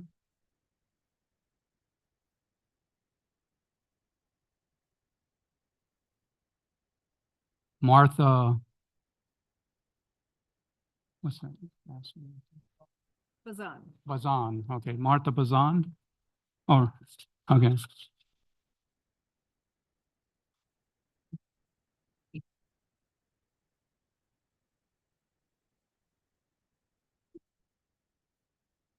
Good evening, ladies and gentlemen. I would like to continue Can to, you speak up a little? I can't hear that well. I'm sorry, I just don't want to be below the microphone like the other gentleman. Is she here or? Yeah, my mom is right there. Okay. Oh, okay. Hi, Martha. Go ahead. I would like to ask you guys to make a resolution. We still have a problem with the people hanging out next to my mother's property. They keep harassing her, threatening her, stalking her. We spoke with Chief Arellano. Uh-huh. We had to contact Senator Ochoa and they talk to them about this matter Yeah. because this is very dangerous situation. These people have guns and they keep threatening my mom and myself and my brothers. We cannot tolerate this anymore. Our life is in danger. My mom, she's been very sick. And we need to hear from you guys, from Mr. Mark, which is the city manager, and from you, Mr. Joe, which is you are the manager. We need to find a solution if a police will enforce the restraining orders. These people don't live next to my mother's house. They Yeah. just came to harass and do things they're not supposed to. Uh-huh. We have 5 restraining orders, and these people keep violating the restraining orders. One individual, he's on probation. He's not supposed to be living in that house. His address is in San Jacinto. I've been in contact with other investigators for the sheriff department, and they keep asking me to tell you guys to enforce it. And police, they don't want to enforce it. Okay. I know you'd been here a couple of times already and you Yes. spoke with Chief Ariano. Maybe Captain Brock, can you help him, please? Speak with our captain here and he will help you and I try to appreciate get it. something going forward. Now, you mentioned Achoa Bogue. Why are you supposed to talk with her? We need to end this because, and this house is a family member, about 30 people. And now the judge told us, bring me everyone in the house and we'll protect your mother. But police has to help you out because this is outrageous and have video of proof of these people. They don't want to cease. I don't know why they're so obsessed with us and with my mother. Yeah. And we just need to end this. Okay. This has been Talk- so long. Talk to Captain Brock. I appreciate it for Thank you, sir.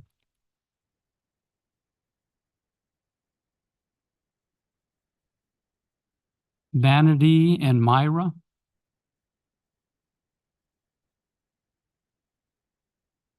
Oh. I'll be darned. Hi. Hello. All the way down with my short self. So, Yeah. all right. Hey, everybody. So this is quick. This is just a thank you. We wanted to, as Neighborhood Link, Speak in the mic, please. as we wanted to say thank you. We wanted to say thank you to the city council for the amazing support we have had. We have the Valley Summer Kickoff Fest coming on June 23rd, and we are just honored that we have a city that is so committed to community engagement, brand, and being able to have our residents have a place that's fun, safe, and about bringing family-friendly things to our city. So we are honored. We look forward to the city's commitment. We've been honored to have the police, the fire, AMR work with us, Mark and his team, Ben and Monique. So we just wanted to say thank you. We look forward to doing all the stuff. This event will host over 80% of local artisans. It'll host 80% of local organizations. So all of our amazing organizations that are coming, from Rotary to American Legion to, this is going to be an event that will really showcase what makes the city of Hemet so amazing. And Myra and I are just so delighted to be able to, along with Love Right United and Miss Lenise back there, to bring this along with the city of Hemet. And so we just wanted to take time to say thank you. If you don't have your flyer, there's some amazing flyers out back. Grab one. And as I always tell him when I see him, we know Mr. Mills, we are coming to dunk you. So we're going to be doing a dunk tank with the mayor. And so we are excited to bring that to the families of this city. And we just thank you for your commitment. So Thank you. Thank you for your time. Oh, my God. Okay. One more call for Richard Contla. He must have left. That is it on our public comments. Okay, we'll now move to presentations for the evening. Our first presentation will be the proclamation for Military Appreciation Month presented by Mayor Pro Tem Peterson to Larry Blair and Company.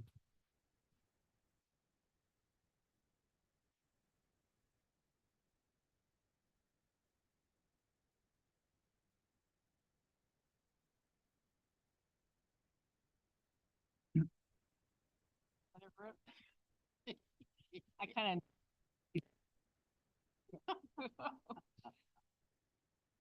of Hammock, California, proclamation for military appreciation in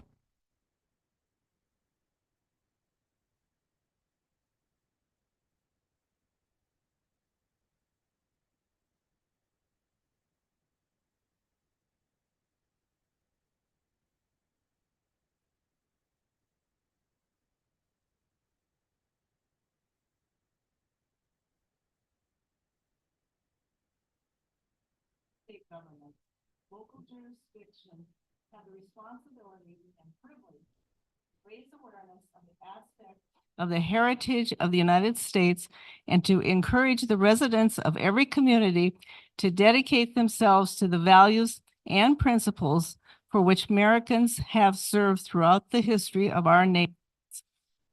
The sense of love of country, citizens of the United States right today are the result of personal sacrifice, changed or lost, and ongoing vigilance given by members of our armed forces and by the family members who support them. Whereas through their commitment to freedom, Americans have made the world more secure and have demonstrated that freedom should be cherished and appreciated by all. Now, therefore, Joe Males, Mayor of the City of Hemet, along with the Hemet City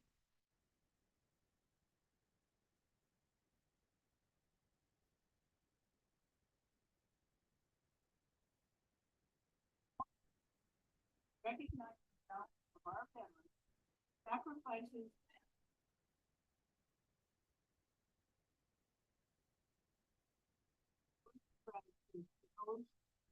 we know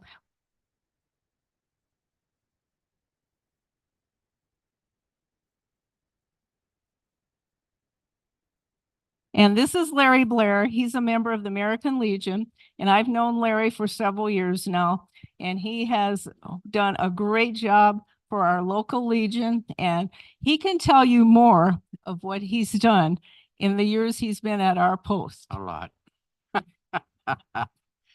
Well, I'm going to just invite all of you July the 6th at our post on 124 North Ramona. We're going to have a celebration to thank America for the country we have and to thank our veterans. We'll have a steak night, a dance that night, and I would love to have especially our first responding police officers, our fire department, and everybody else. Please come and join us. We'll treat you to a steak. You'll never forget because you're going to cook it. So other than that, thank the city council, all of you. And thank you all for being here. I really appreciate it. And thank you for my friends. Love you all. I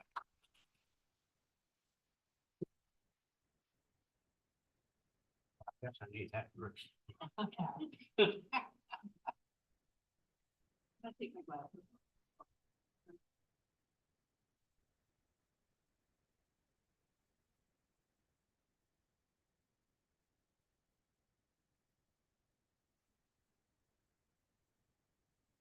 Okay, we're gonna hold off on our National Police Week until Captain Brock gets in or gets back, and I will move on to, yes.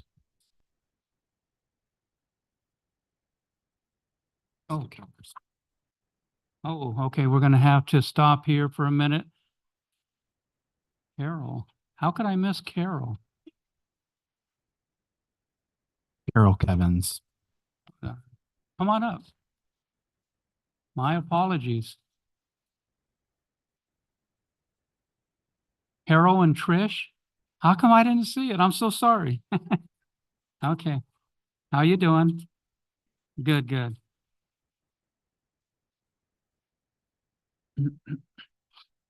Hi, I'm Carol Givens, and this is Miss Patty. We're here today to talk about World Homeless Day, Sheltered Pathways. We have an event coming up on October 10th. We would like everyone to participate. So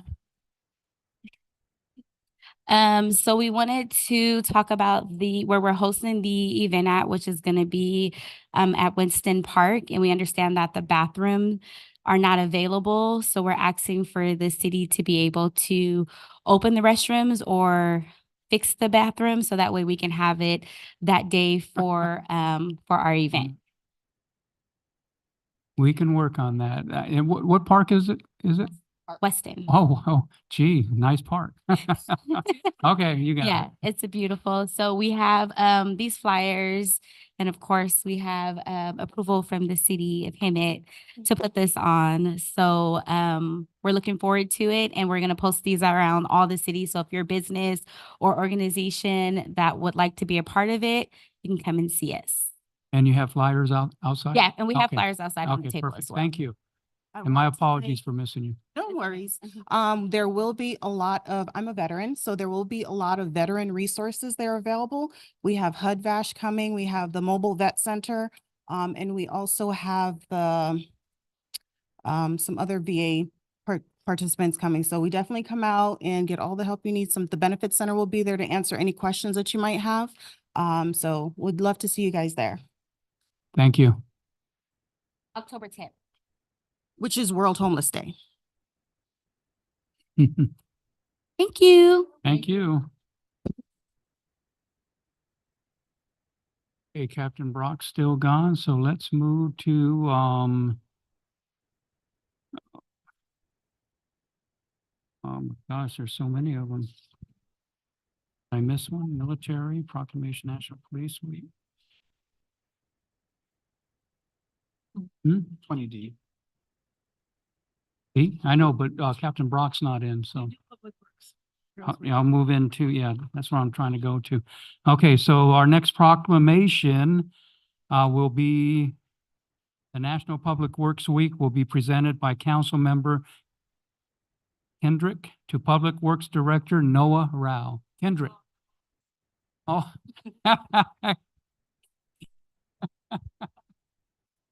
This is a proclamation, the National Public Works Week, whereas public works professionals focus on infrastructure, facilities, and services that are vital importance to the sustainable and resilient communities and the public health, high quality of life, and well-being of the people of the city of Hemet. And whereas these infrastructure, facilities, and services could not be provided without the dedicated efforts of our public works professionals, who are engineers, managers, and employees at all levels of government and the private sector, who are responsible for rebuilding, improving, and protecting our nation's transportation, water supply, water treatment, and solid waste systems, public buildings, and other structures and facilities essential for our citizens. And whereas it is in the public interest for the citizens, business owners, civic leaders, and children in Hemet to gain knowledge of and maintain an ongoing interest and understanding in the importance of public works and public works programs in their respective communities. And whereas the efficiency of the qualified and dedicated personnel who staff public works departments is materially influenced by the people's attitude toward and understanding of the importance of the work they perform. And whereas the year 2024 marks the 64th annual National Public Works Week sponsored by the American Public Works Association. Now for the city council and Mayor Joe Mills of the city of Hemet, hereby proclaim the week of May 19th through 25th of 2024 as National Public Works Week, and urge all citizens to join with representatives of American Public Works associations and government agencies in activities, events, and ceremonies designed to pay tribute to our public works professionals, engineers, managers, and employees, and to receive substantial contributions to make protecting our national health, safety, and quality of life. Thank you.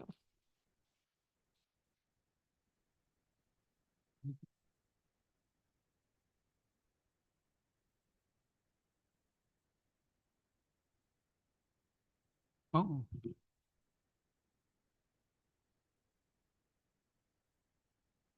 Okay, our next proclamation is going to be, hold on. Our next proclamation is going to be for Youth Appreciation Week. And we'll ask Cecilia Gonzalez and Chief Sell to come up, please.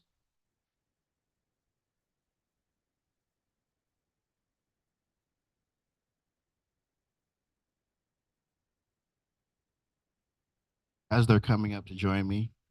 Whereas Youth Appreciation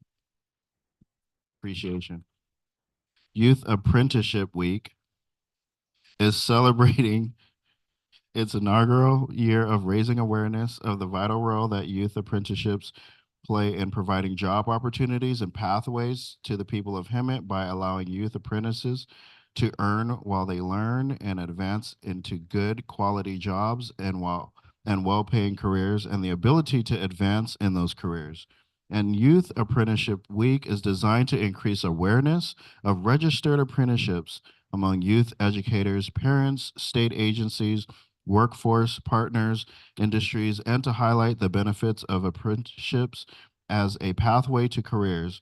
And this observance gives the apprenticeships, the sponsors, career and technical education programs, employers, labor unions, workforce agencies, and other diverse partners the opportunity to showcase the value of registered apprenticeship programs for youth, and gives youth apprentices a platform to highlight their apprenticeship experience. And the advancement and well-being of Hemet depends on its ability to expand opportunities in its workforce that are inclusive of youth and young adults who have been historically underserved, marginalized, and adversely affected by persistent poverty and inequity in their chosen fields. Registered apprenticeship programs are uniquely able to meet the changing demands of Hemet's economy and provide a path for all qualified individuals, including women, youth, people of color, rural communities, justice-involved individuals, and individuals with disabilities to become apprentices and contribute to America's industries. And so the city of Hemet recognizes that both youth apprenticeship and other registered apprenticeship programs in general are proven industry-driven training models that foster improvements in job quality while creating access to good-paying, family-sustaining jobs for all, starting with youth and young adults. The city of Hemet has committed itself to strengthening talent development pipelines for all industries, sectors that simultaneously open the doors for opportunity to youth and young adults in our future workforce. Therefore, Joe Mills, Mayor of the City of Hemet, along with the Hemet City Council, hereby do proclaim the week of May 5th through May 11th as Youth Apprenticeship Week, and encourage all of our community members, one small act at a time. Together we can rise and build a brighter future for all.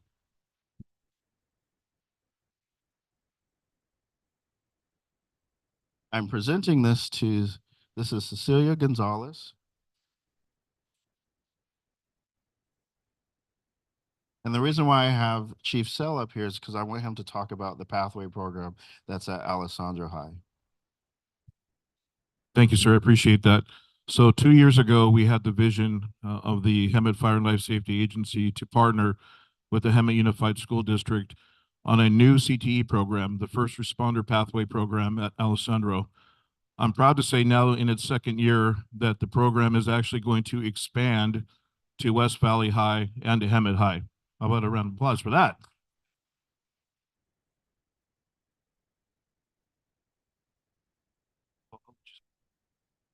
And then not only that, but in the first graduating class, we had 5 students that went on to EMT school with one of our partners, AMR, in a true pathway to workforce development. And one day, who knows, maybe they'll come back and be firefighter paramedics here in Hemet. So I think that's a great thing. And this year we have another 3 students that are going to become EMTs as well. So truly this has already been an effective program, and I look forward to working with the schools as we continue to grow the program. Thank you.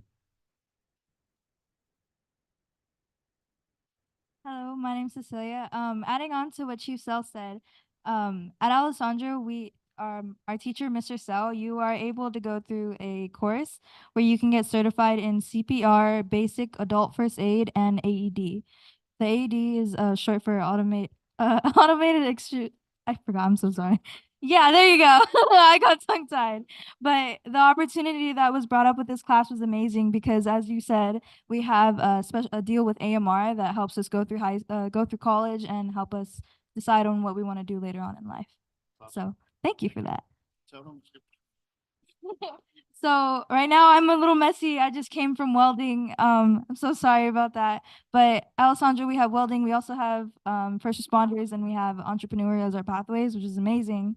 But the first responder class, that class really helped me. Before I used to be a really shy kid. So being here now, I'd be freaked out. But now with that class, it helped me build confidence, and I get granted this amazing award with you guys today. But that class, like, it really, really does help. I feel like some students underestimate like the ability and impact that a class can have on you. But that class really helped me learn to what I want to do when I get out of high school.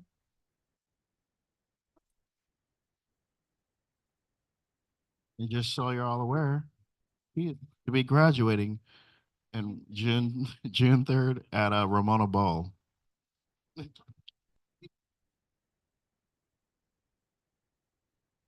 High school. Our next proclamation is for the National Police Week to be, this will be presented by, I can't remember names tonight, Councilmember Krupa to Captain Brock and Associates. Captain Brock and Associates. Hey. Hi, guys.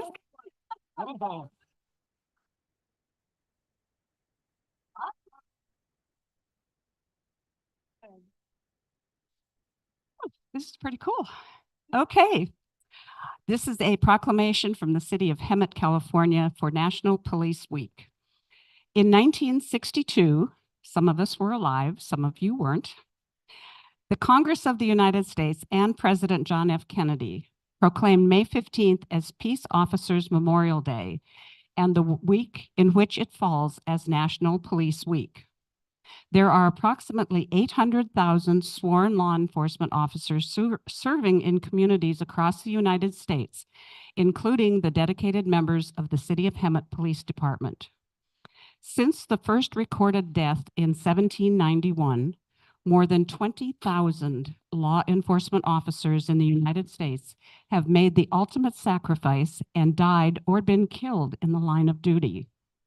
The members of the City of Hemet Police Department play an essential role in safeguarding the rights and freedoms of the citizens of the City of Hemet. It is essential that all citizens know and understand the problems, duties, and responsibilities of the law enforcement agencies, and that members of the City of Hemet recognize their duty to serve the people by safeguarding life and property, by protecting them against violence or disorder, and by protecting the innocent against deception and the weak against oppression or intimidation. Whereas the City of Hemet Police Department has grown to be a modern and scientific law enforcement agency that increasingly provides a vital public service. Now, therefore, Joe Males, Mayor of City of Hemet, and the entire City Council,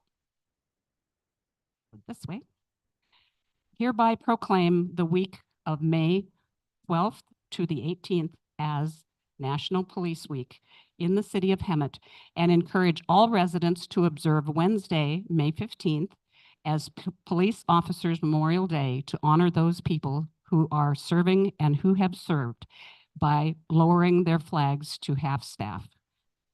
Presented this day to all of you. Thank you.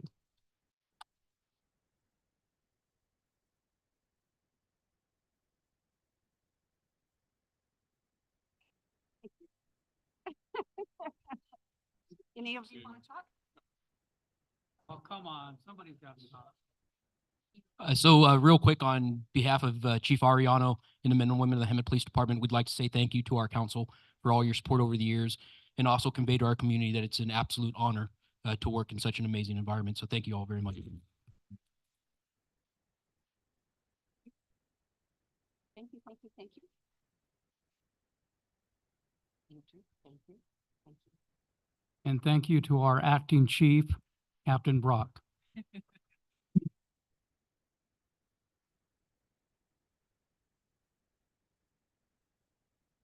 For the next items, 20G and 20H, proclamations will be presented at a future event.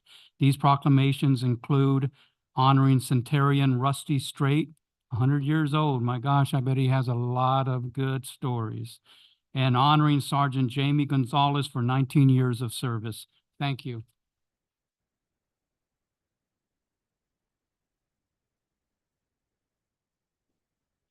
Okay, right. The city council's procedure for public hearing will be as follows. Staff will provide a report and a clarification of items presented.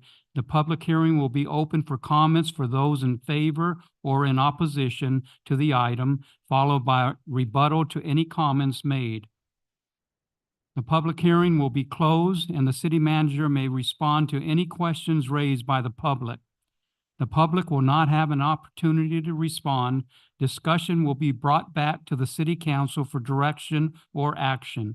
Can we get a report from staff on this item, please?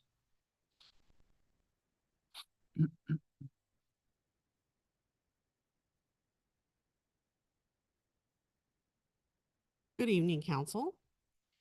Tonight we are holding a public hearing for a resolution of the City Council of the City of Hemet, California, adopting a schedule of user and regulatory fees for various city services. On November 9th, 2021, the City Council adopted an updated schedule of user and regulatory fees based on the results of a comprehensive cost of service study. During interim years, the City Council has authorized annual inflationary adjustments of fees.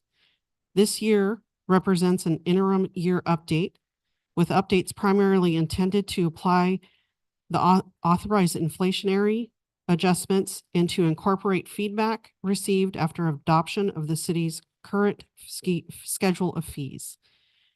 The services for which the city imposes a user or regulatory fee typically derive from an individual person or entity action, request, or behavior. Therefore, except in cases where there is an overwhelming public benefit generated by a city's involvement in the individual act, a fee or service ensures that the individual bears most, if not all, of the costs incurred to the city to provide that service. When a fee targets 100% or full cost recovery, the individual bears the entirety of the cost. When the fee targets less than full cost recovery, another city revenue source, in most cases the general fund, subsidizes the individualized activity. Industry best standards in California statute are in harmony. User and regulatory fees should be set accordingly to estimated reasonable cost of service and should bear a fair and reasonable relationship to the payer's burdens on or benefit received from the activities and or services provided by the city. The fee schedule is intended to be reviewed annually by city staff as part of a normal course of operations. Typically, a cost of service study is anticipated to be completed every 3 to 5 years with incremental updates occurring in the years in between comprehensive studies. This update represents an interim year update with minor incremental changes proposed that incorporate feedback received during prior fee studies and feedback received after adoption of the city's current fee schedule. And with that, we'd like to open up public hearing. Council members? Any?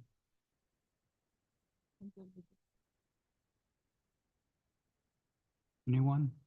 No? Yes. Go ahead. Okay. So I've got a couple questions. One of them is, when are we doing a comprehensive fee update and when was our last one? The last one was, okay, I'm gonna have our consultant, David Schroeder, come up and answer some of the questions that you may have. Good evening, Mayor and Council. Thank you for allowing me to be here to, Can you bring the mic closer to you, please? how's that? You A can little better? raise the table too. Thank you. I think I do this every time I come over, come to see you guys. Thank you for allowing me to be here. So as far as the initial comprehensive study that we did for the city, that was in 21-22, I believe. And that analyzed staff cost in order to, That's correct. So that was a comprehensive fee study where we analyzed all of the fees for all departments within the city, everything on basically every fee schedule. okay. As I went through the fees, I found some of them to be very high. I work for another jurisdiction not too far from here. They were very high in comparison to the jurisdiction I work for. And I know Murrieta just updated theirs 3 meetings ago, and they used us as a comparison and did indicate we're very high. So I'm always looking at ways for us to generate revenue, but I also do want to be a good steward to our residents and making sure that we're, just charging for the cost of business. So I kind of wanted to put that out there. Do we know how we're doing in line with other cities? I mean, I'm comparing mine and Murrieta, but Yeah, and not having seen Murrieta, I'm not sure where they're at currently. At the time that we did the comprehensive fee study, we did a comparison of some of the most common development fees. It would be impossible to, in one night to review. You have something like 500 to 1,000 fees or something like that. I've worked on these fee studies. Exactly. They So take we like to pick the most common ones. We'll typically focus on smaller development projects up to larger development projects, typically building and planning fees. At the time that we did the study, comparing them to your nearest neighbors and other agencies that recently had updated their fees as a result of a study, City of Hemet was on the lower end, lower to middle end. So initially you were at the very bottom. The 21-22 fee study brought you up a little bit more towards the middle of the pack. So that included City of Temecula, I believe Cathedral City, some of the other neighboring areas too. So you were in the low to middle. Right, but those cities are different cities, but No, you- correct. but with different populations and demographics. So I did have a question about using the CPI. So the CPI is what, 4.65. So my concern just relates to I don't know when the last time our employees had a CPI adjustment, but I'm trying to figure out how we can justify these fees when the employees that are working on these don't get the benefit of that. Do we know when the last CPI or last time employees got a COLA or a CPI adjustment? July 1st of 23, everyone did receive a 3% increase across the board. Was that a CPI or? It was. I believe it was a raise. It was a COLA, yes. Oh, it was a COLA? Okay, that's helpful. But again, like I said, it's wanting to make sure that our fees are in line with the services that we're providing, including the employees that are providing those services. Some other things, I'm a planner by trade, so I did think that a lot of the fees were fairly high in planning. Maybe next time we could look at doing actual costs for an ad. I think we had a flat fee in there. I do ads all the time. They cost a lot more than that. I just want to make sure that our applicants are definitely paying what they need to for us to provide services. And if we can do more deposits, I think that that's a good avenue to where we're charging what we need to and refunding what we don't use. And I did have a question, and I think this is probably more for building. So how many fees or permits have we done for building without permit? Because I know that that's kind of been on and off over my history at the city. Good evening, council. Yes, based on our track records, we clearly identify in the past 6 months, we have issued about 25 permits without collecting any fees. Without collecting any fees? Without collecting the fee associated with that permit. So then, so I guess the question is, because it says fees or permits for doing work without construction, it's double fees. So we've received 25 permits that we double feed. Correct. Okay, thank you. That's the only questions that I had. Just one question, and this is probably for all three of you. What's the basis for finding the cost for the fee? I mean, you use COLA, you use CPI. What all is involved in coming to that magic number? If we're talking in general, when we do a comprehensive fee study, we look at, or we figure out a particular department's fully burdened hourly rate.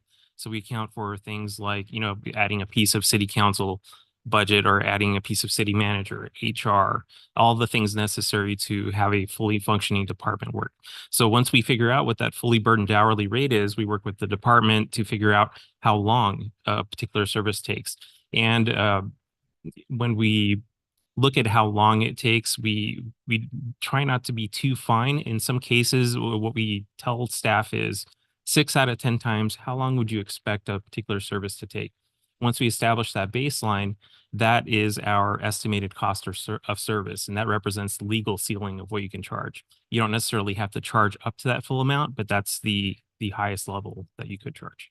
That makes sense. So to Councilmember Kendrick's point, do you do a comparison of comparable cities in size or in income? What's that basis? Because we all know it costs more to do things in Beverly Hills than it does here. Of course. What we like to do is compare within the region, and then from there, we like to look at cities of similar size. So we look at population.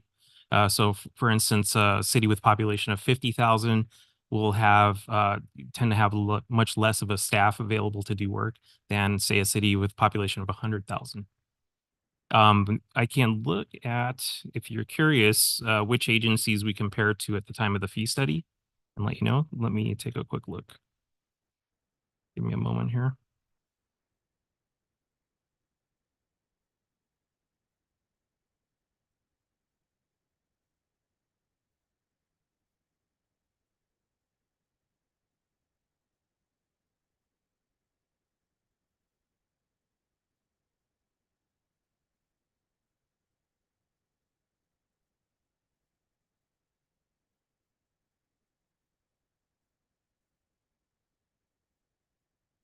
Okay, so for development related projects, we looked at Cathedral City, Lake Elsinore, Palm Desert, Banning, Palm Springs.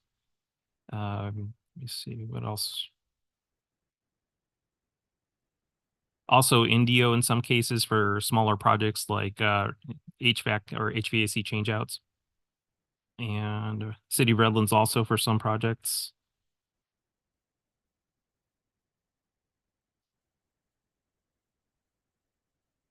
Murrieta also in some cases. So basically you stayed in Riverside County, which Try is to good. stay in Riverside County, and in general, we try to find comparisons that are similar in terms of population. Sometimes that's not possible just because we don't have recent schedules from every particular city.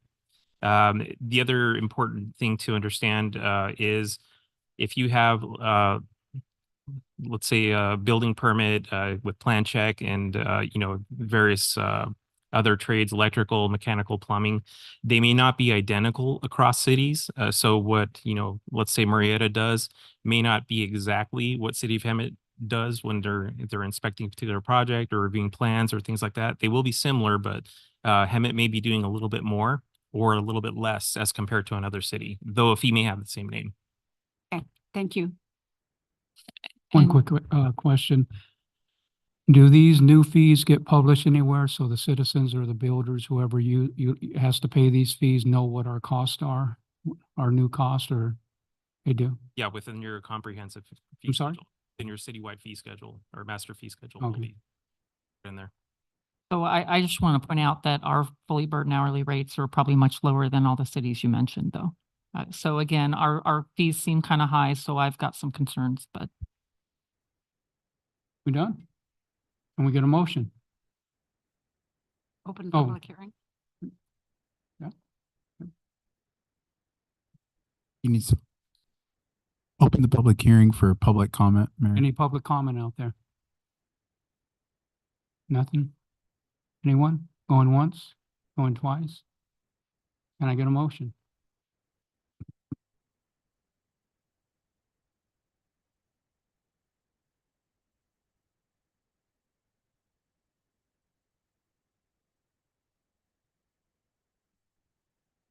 I'll make a motion to approve the regulatory fees as presented. Second.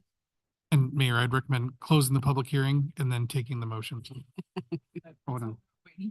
Oh, my gosh, why come I don't have it closed here? Okay, I'm gonna close the public hearing, and can I get a motion? Do it again, Jackie. I will make a One more time. motion to adopt the schedule of user and regulatory fees as presented. Second. City I have, Clerk? I have a motion by Mayor Pro Tem Peterson, second by Councilmember Lilienthal. Council, please cast your votes.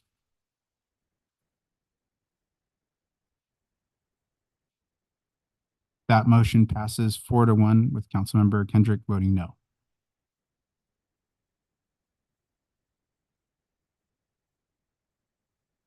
We will now move to receive and file reports.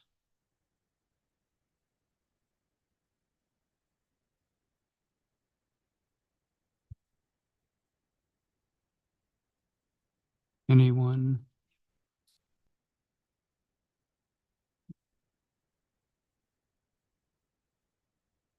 Mayor, we usually take the receiving files together, but if there were any questions on a specific item, I know, that's what I'm losing my train of thought here.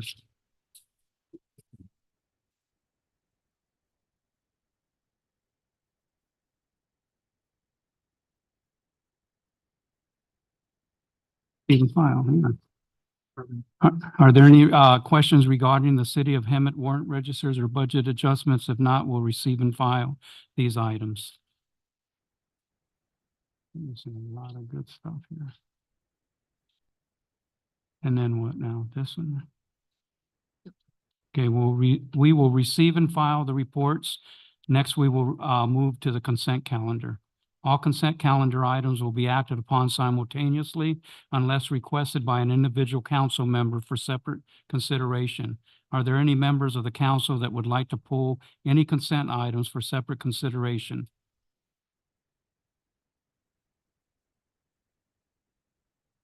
I'd like to pull 23B and 23C.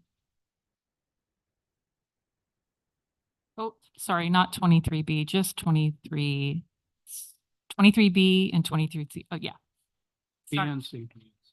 B and C. So I had like 22. Any others? No one?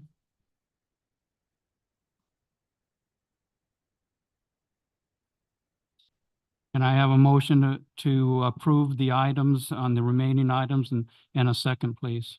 I'll make a motion to approve. Can I get a second?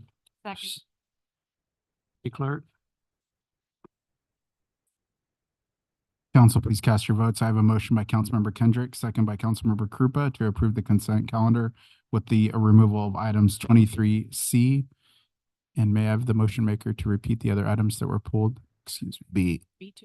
B and C. PNC. Excuse me, B and C, and then with the approval of the rest of the consent calendar items. Thank you for the clarification. Mayor, we're just waiting on your vote. Oh, That motion passes 5-0. 23B. Hi, city engineer. So, I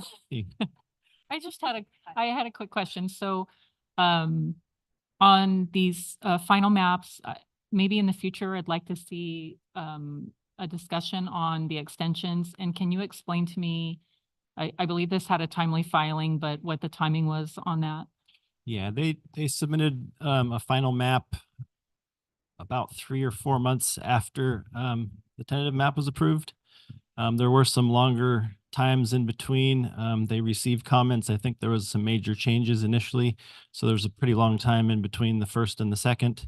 And then by the time this is of course before I even worked for the city. So by the time I even was aware of the map, there had been, I think, three or four plan checks. And then and so I had the question, and I did review this with legal, and we reviewed the Subdivision Map Act, and there's no hard deadline once it's been fully submitted and it's been continuing to be processed. And so that's why we are continuing to process and record and ask for approval without having an extension filed. Understood. I had one that was probably like 10 years old. So is there a way that we can put a time frame in there that limits the timely filing? Yes, Councilmember, that's an excellent question. I think there's two paths in that regard. One could be administratively. Staff could indicate whenever a map is being turned into the city, comments are going back, could give a deadline on when that needs to be returned to the city. Otherwise, the city deems it expired. Or we could address this by way of a minor revision to our subdivision ordinance. All things being equal, it's probably better that we have council authority for those actions, but ultimately up to the council. I just want to put into the record that the government code section that authorizes staff to proceed in the way they did was government code section 66452 subdivision D, which states that once a timely filing is made, subsequent actions of the local agency, including but not limited to processing, approving, and recording, may lawfully occur after the date of expiration of the tentative map. So just want to put that in the record. Okay.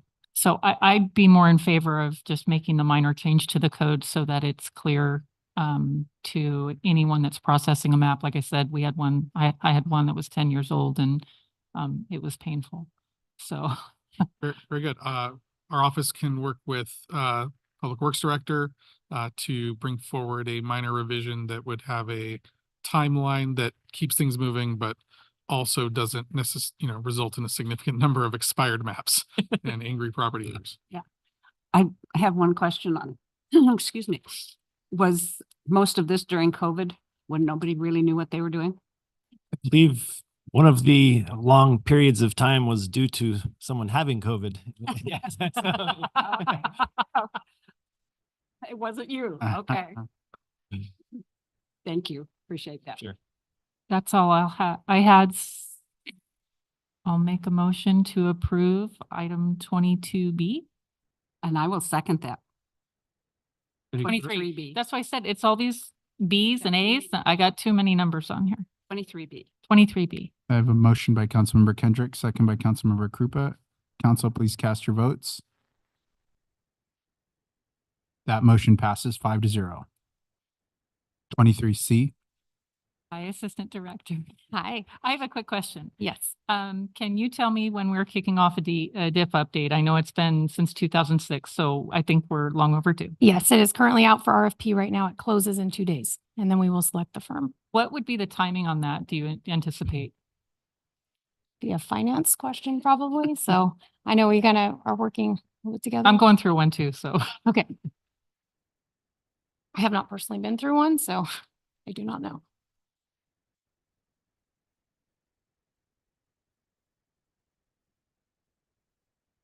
And are you asking for full implementation or? Yeah. Or when it would come back to council. Yeah. I don't know how long in the RFP how long they have to give you the deliverables. I think in the RFP we stated 5 months. Okay. So it would probably be reasonable to say probably 9 months for implementation. Perfect. Thank you. Council, I did want to point out one change on page 2, page 2 of the resolution, page 417 of the backup. Line 1, it identifies Richland Ventures as the owner of the land. Owner is inappropriate. It should actually be developer of the land. Thank you. So if there was a motion, could it be as amended? I will make a motion to approve item 23C as amended. Second. Council, please cast your votes. I have a motion by Councilmember Kendrick, second by Councilmember Krupa for staff recommendation as amended. That motion passes 5-0.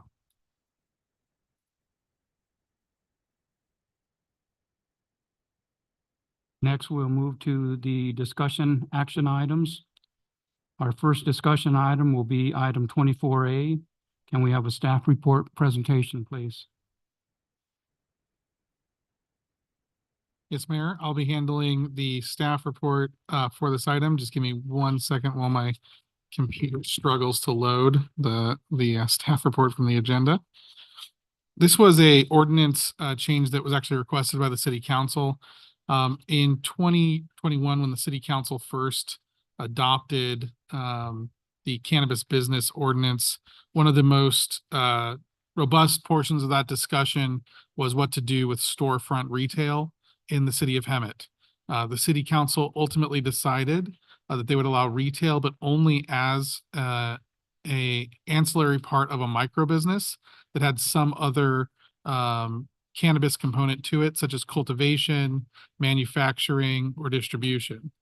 The city council requested that that be reconsidered and an ordinance come forward. I brought forward 2 minor revisions to the existing city ordinance. The first one amends section 18508. And so this section would specifically relate to the number of storefront cannabis businesses that would be authorized to do business in the city. My recommendation was to peg that to a ratio of the city's population, so that as the city grows in population, so too do the number of allowable storefront licenses or permits within the city. That's not the only way to do that. You could simply set the number by resolution or set it in the ordinance. Under the language that I have proposed here, a 6th permit would likely not become available for some time, not until the city's population exceeds, I think it was over 102,500, based on the current rate of 105,000, I apologize. Based on the current rate of change of the city, that's probably not going to happen for the next 5 or 10 years. The other change that I made was to section 18525. This is probably, I mean, the number of locations, obviously, you can have discussion on that, how you want to peg that. My understanding from the mayor was that 5 was what the council was probably going to generally be looking for. But the change to 18525, which is the locational regulations, this is usually the topic where we have probably more discussion. Storefront retail, I recommended placement within the C2 commercial general zone. That's where other retail uses in the city go. We generally have tried to put a cannabis use in the zone with other non-cannabis uses of the same type. So for example, if we were going to allow, you didn't, but if you were going to allow open air cultivation, you would put that in an agricultural zone, right? You wouldn't put that in a residential zone. Same thing with manufacturing distribution, you'd put that in an industrial zone. And so here, retail, most cities have been successful placing that in a retail zone. When I first started my career, cannabis dispensaries were unlawful. They were nuisances and code enforcement kind of nightmares. And they would pop up in commercial areas and then they'd be gone within a couple weeks once they had sold their product. Now they are, it's a very highly regulated industry.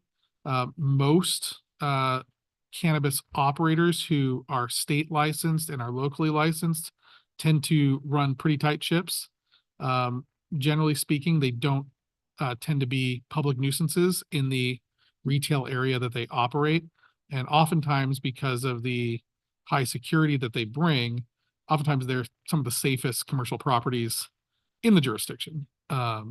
So putting them in C2 was the recommendation, notably absent from my recommendation, but I think something worth considering is including them in the downtown specific plan area. So as it stands now, storefront retail would be prohibited from operating in the downtown area. Maybe that's something you want, maybe that's something you don't want. That's a policy decision for the council. The other item that I put in here, and this was based again on the council discussion and my conversation with the mayor, was a 1,000-foot separation between businesses. So there are a couple different ways to deal with this.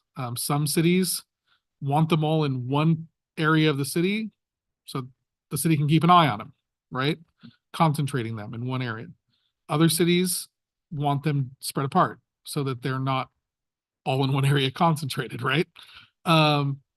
Based on the conversation and based frankly on how our city is set up, generally speaking, we have one extremely long and narrow commercial corridor that runs through the center of the city, going east to west. That's Florida. And then you have a few smaller ones going north and south. State, Sanderson, etc. You also have a commercial corridor along Stetson that's smaller as well. So what you're likely to have here is you would likely have one facility in an area of town, and then you'd have 5 spread throughout the community if you went with that 1,000-foot distance separation between the facilities. The other distances that are included here are what are called the sensitive use buffers. So state law has a default sensitive use buffer for schools, youth centers, and daycare. That can be amended by the city. Because of the city's topography when it comes to the commercial zone, like I said, a very narrow commercial strip surrounded on the north and south by residential and all of the sensitive uses that go with that residential, such as parks, such as churches, such as schools, such as daycares, right? I put in here a 500-foot separation. If you're walking down Florida, that's about 2 blocks. If you're walking north and south, that's about 1.5 blocks. Those are approximate distances. And the measurement of that 500 feet is also important as well. If you look in the subsection A above it, we measure parcel to parcel for the other uses. So that means property line to property line. Relatively easy to calculate using our mapping software. But in this case, again, because of the complexity of the C2 zone, I recommended a distance measurement that is along the shortest path of travel between the entrance to the retail business and the structure containing the sensitive use. That's not something you can easily map with a computer. That's something that you'd likely need to be able to do on a case-by-case basis. Any application is going to require a zoning verification letter. They're going to have to give a site plan, show where their structure is, show where their entrance is, show where their property is, and identify all sensitive uses around them and the path of travel to each of those for the planning department to verify if you went with this methodology. You can change this. You can add sensitive uses. I did not include parks and religious institutions on this. Florida has a lot of parks on it, for example. There's a lot of religious institutions on the north and south kind of arterial along Florida. So if you include those, and a lot of cities include those, in fact, every one of my other jurisdictions includes those, just be aware that that will likely significantly reduce the available properties for these businesses. And then you can also change the methodology for how you're measuring distance. So you don't have to do the path of travel. You could go to property line, Obviously, that's much easier to calculate. But it again would result in a significant reduction, I believe, in the available properties. I can't calculate on the fly. We don't have the available technology here. If you guys wanted to say, okay, we'll change it to 600, 500, 800, what does that map look like in real time? I don't have the ability to do that on the fly at a city council meeting, unfortunately. I have had city councils very well-meaning, come up with several sensitive use buffers. And then when all was said and done, there were no properties available after you went through all those rules, or extremely few, or the only properties that were available already had long-term tenants who weren't particularly interested in giving up their property. Your likely locations for these are going to be the smaller shopping centers in the city. Strip malls is another way of referring to them. You could be looking at new construction. If you look at the dispensaries that have gone up around us, most of those have been new construction. A few of those are occupying existing structures in small shopping centers. You're unlikely to see them in the larger shopping centers. Most of the anchor tenants have lease provisions that prevent the operation of a cannabis business within the same shopping center. Not all of them, but most of them. So you're unlikely to see this in the Walmart shopping center at Stetson Sanderson, for example. Also, that's in a specific plan, so wouldn't be applicable anyway, but just to give you an example. I think I've rambled on long enough, but I wanted to make sure you all had the information you needed to have a robust policy discussion. I await any questions you have. Council? Always me, right? So I had brought up the separation regarding parks and religious institutions because we have the same requirement for alcohol sales. There has to be a 600-foot separation, property line to property line from schools, public parks, or places of worship. However, there is a path forward for the alcohol uses, doing a public convenience and necessity and kind of working through that and getting approvals through the city.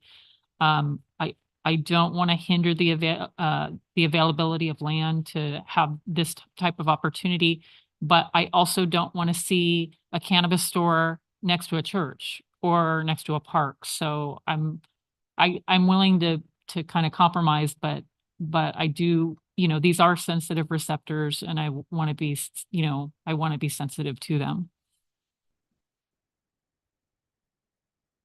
I think we all want to be sensitive to the churches and parks where kids are going to be at play. And my only concern is that we don't have freeways here.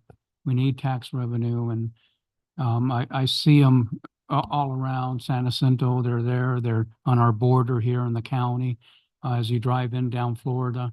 And, the county gets all the tax revenue from it. We don't get anything. So we need something. Right. No, exactly. So is there some way that we could do some kind of quick analysis to determine how many, if it would have like a strong impact, say if we went, I don't know.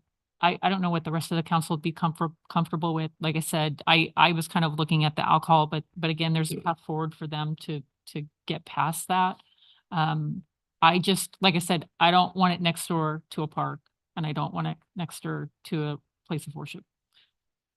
Yeah, but if you remember back when we first started talking about this, we had a map from planning that based on everything that we had put into the ordinance, that basically you wouldn't be able to have a micro business anywhere in the community, because that was kind of the direction that council was going at that point.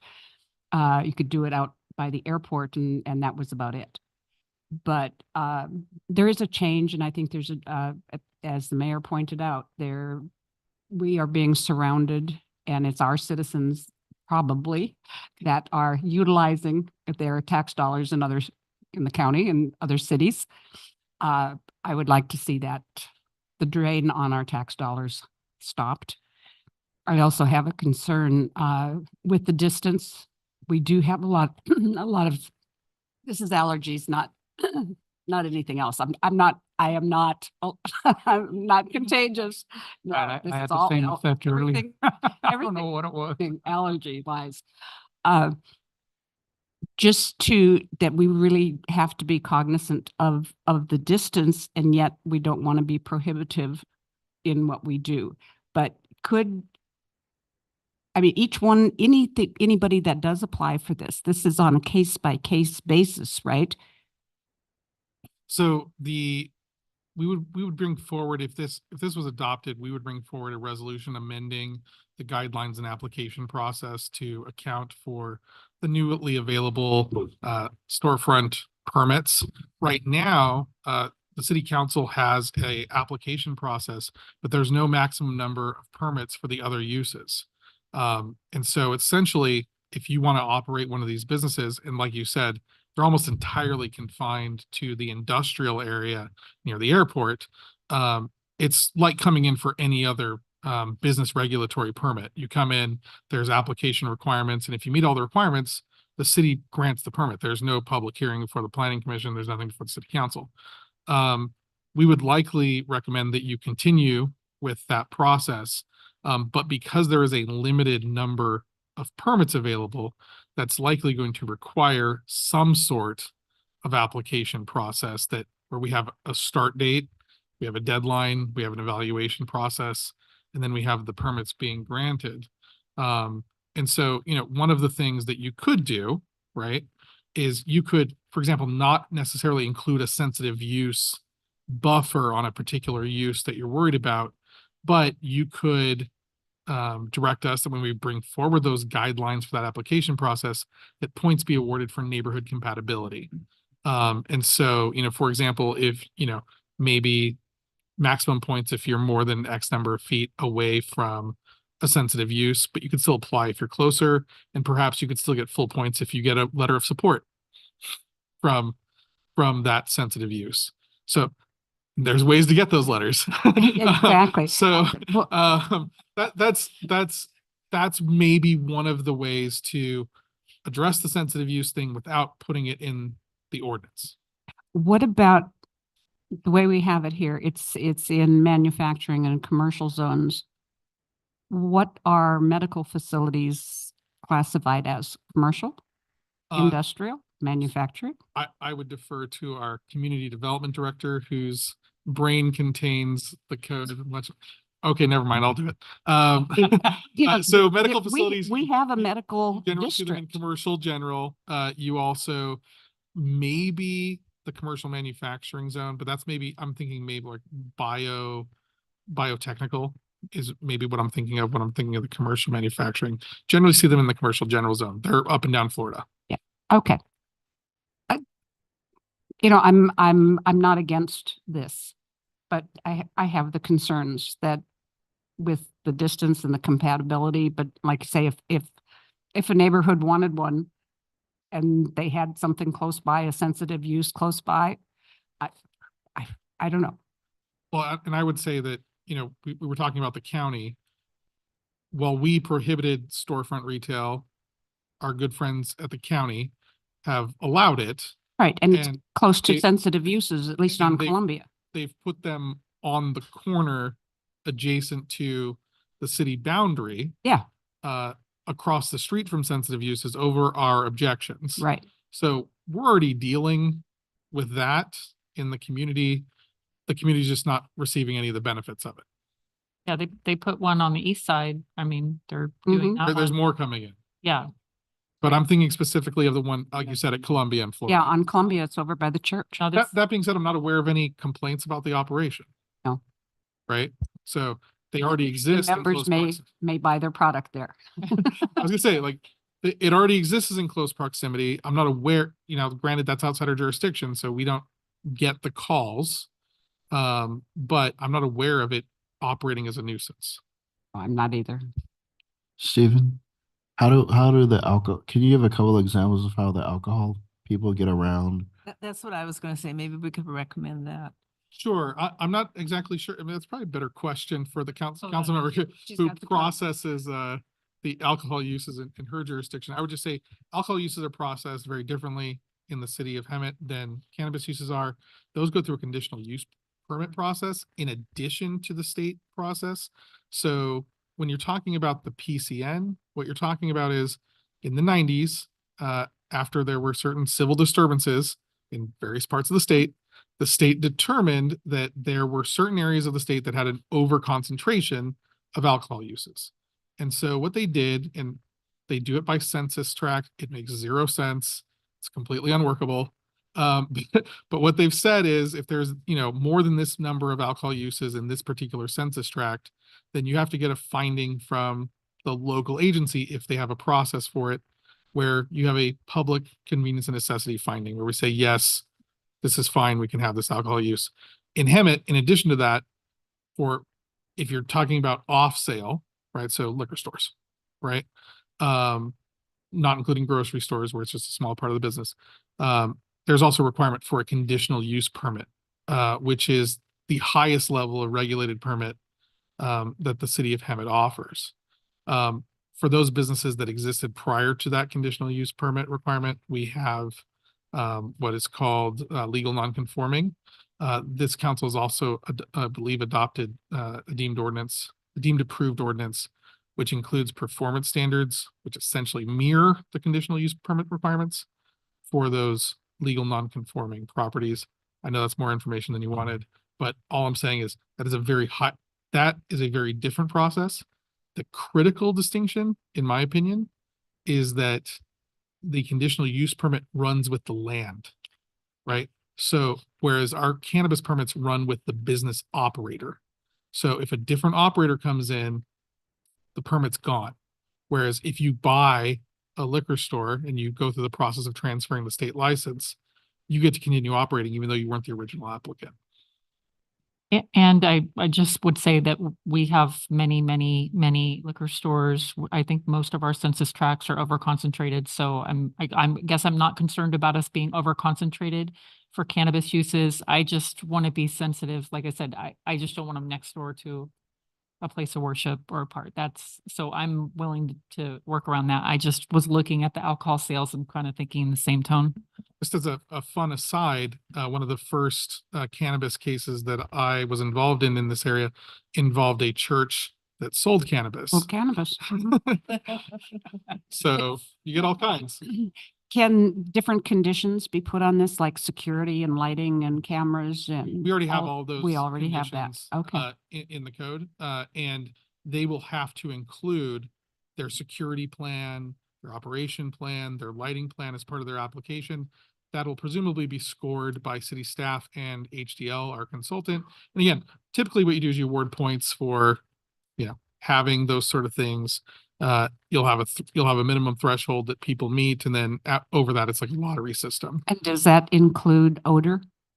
Absolutely. I believe the standard that we have is that odor cannot be detectable from the outside of the structure. Need to talk to my neighbors.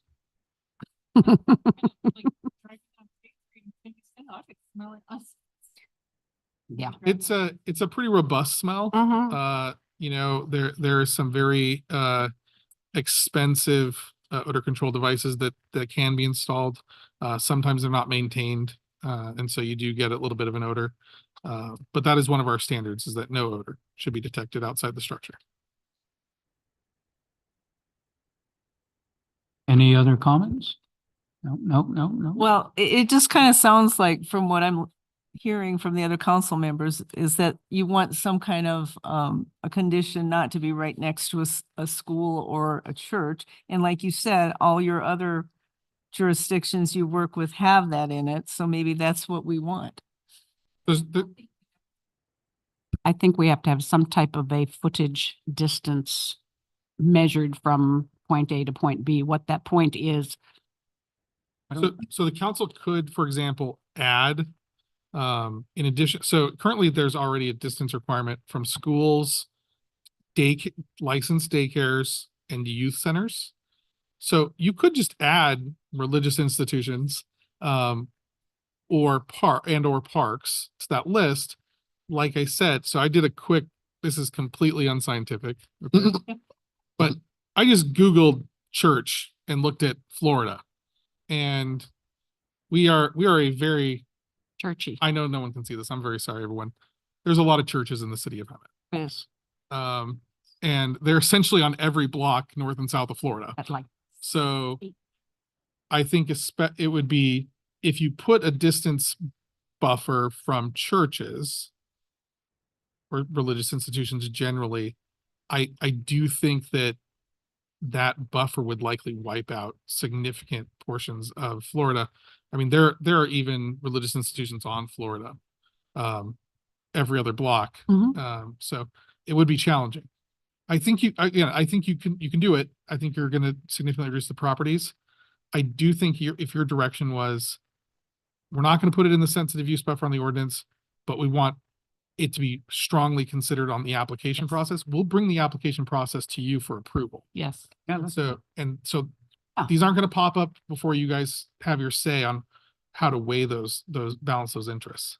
well, and most, I would say 99% of those churches are in residential areas and they're only a block from Florida. Yes. Yeah, like I just said, I've got 8 churches within close walking distance of my house. Right.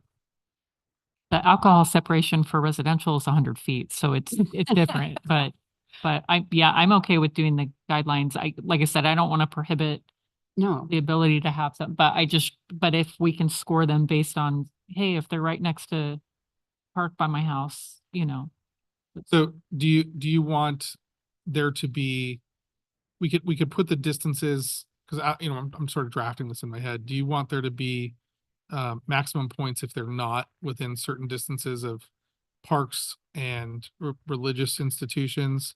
But do you want them to be able to get those points back if they get a letter of support from the church? I'm thinking of a couple locations.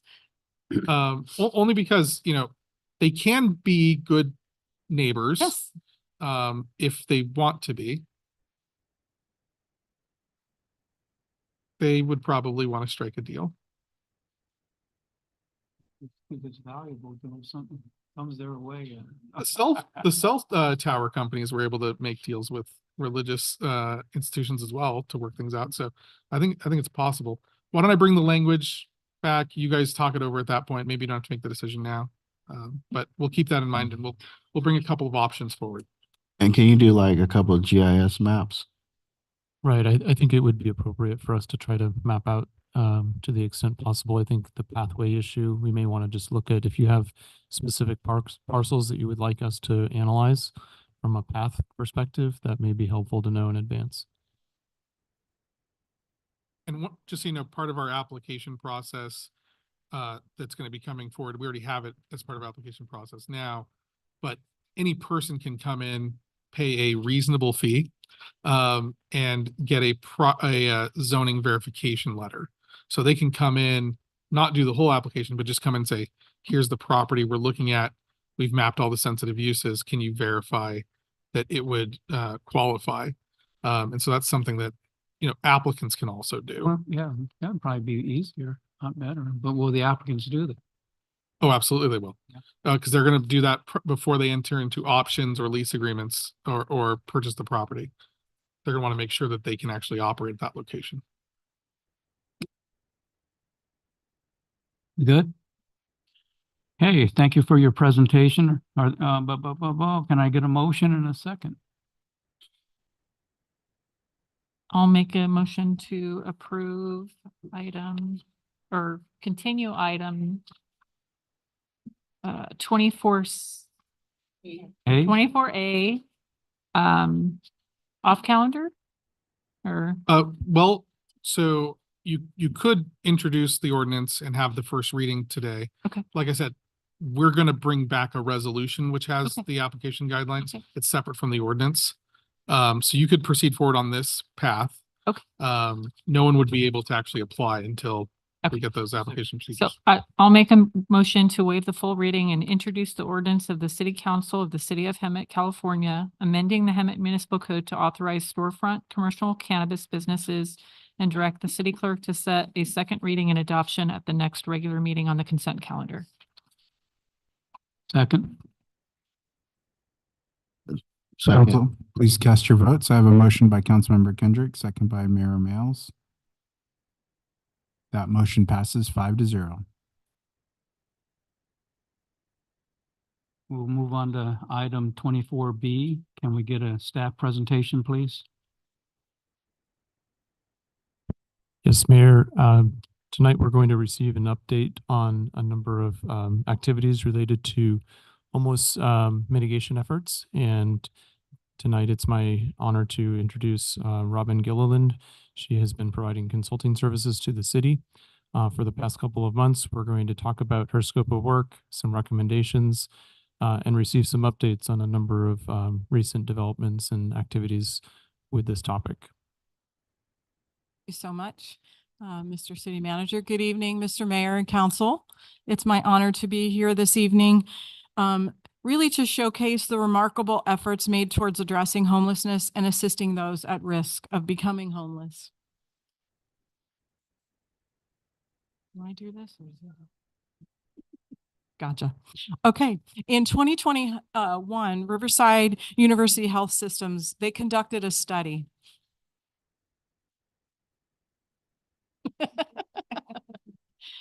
Right? This chart illustrates the primary concerns of Hemet citizens. As you will see, homelessness emerged as a predominant issue. Of course, this is not just in Hemet. It is across the nation. We've seen it. We've also seen it become really, it is the social issue of our time. Let's see if I can do this right. Look at that. Before I proceed, I really would be remiss if I did not take a moment to thank your Homeless Ad Hoc Committee and their visionary leadership in tackling this issue. Thank you so much, Mayor Pro Tem, for the countless hours of meetings, feedback, and guidance. Additionally, I'd like to thank the city manager and both Chiefs Ariano and Sells and other dedicated time and all the others who dedicated their time to share the vision, challenges, and needs of Hemet. You can see the right. This is just a snippet of the organizations that I took time to meet with. And I will tell you, I've shared this with your city manager. This community loves Hemet. And I felt it with every organization I spoke to. And it was very heartwarming. They really, really love this community. So in December, you all decided to hire me to try to, just do a little deeper dive and do some recommendations on the city's approach to homelessness. And here was a review of the scope of services that I was asked to perform. Look into your strategy and, planning and what's happening, really just do an assessment, a deep dive into everything that was already happening and, really making some recommendations on how to make improvements. Work on communication and community engagement and transition support to the Community Solutions Coordinator. I do too many things at once. So with strategy and planning, what I did was I reviewed all your city ordinances. I gathered as much data as I could from both CityNet, from the county, from as many agencies as I could.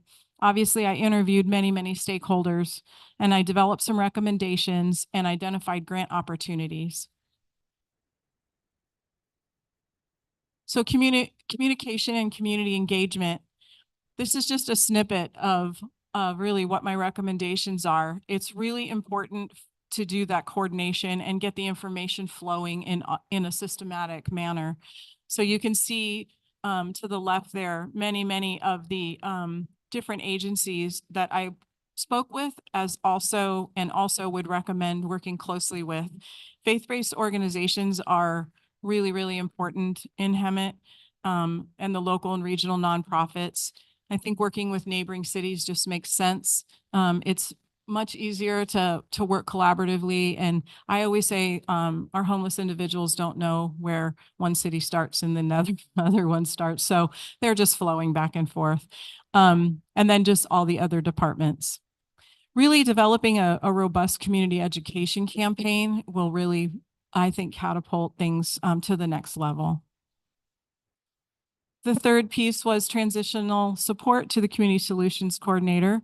So I will be doing introductions, and I will introduce him in a few minutes, to all the community stakeholders, He already knows quite a few of them. We've already had an opportunity. We had a great big meeting a couple weeks ago at the county, so he got to meet everybody in one place, which was wonderful.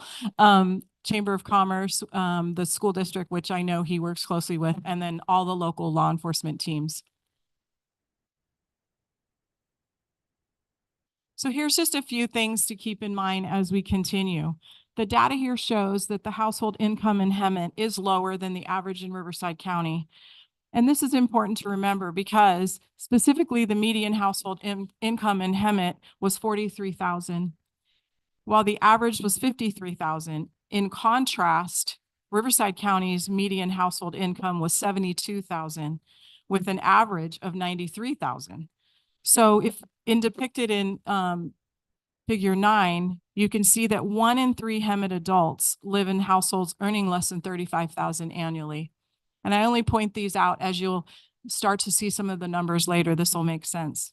So if you're using household income and the number of people within each household, the federal poverty level was calculated based on the Department of Health and Human Services guidelines for 2021. As shown in figure 10 below, 23.7% of Hemet residents live below the poverty line, with an additional 28.6% are considered very poor, living below 200% of the poverty line. These rates of poverty are substantially higher than those in the county as a whole. I point these out to show you also that other chart. We all know that inflation has been tough. It's not just been tough on us, but imagine these families.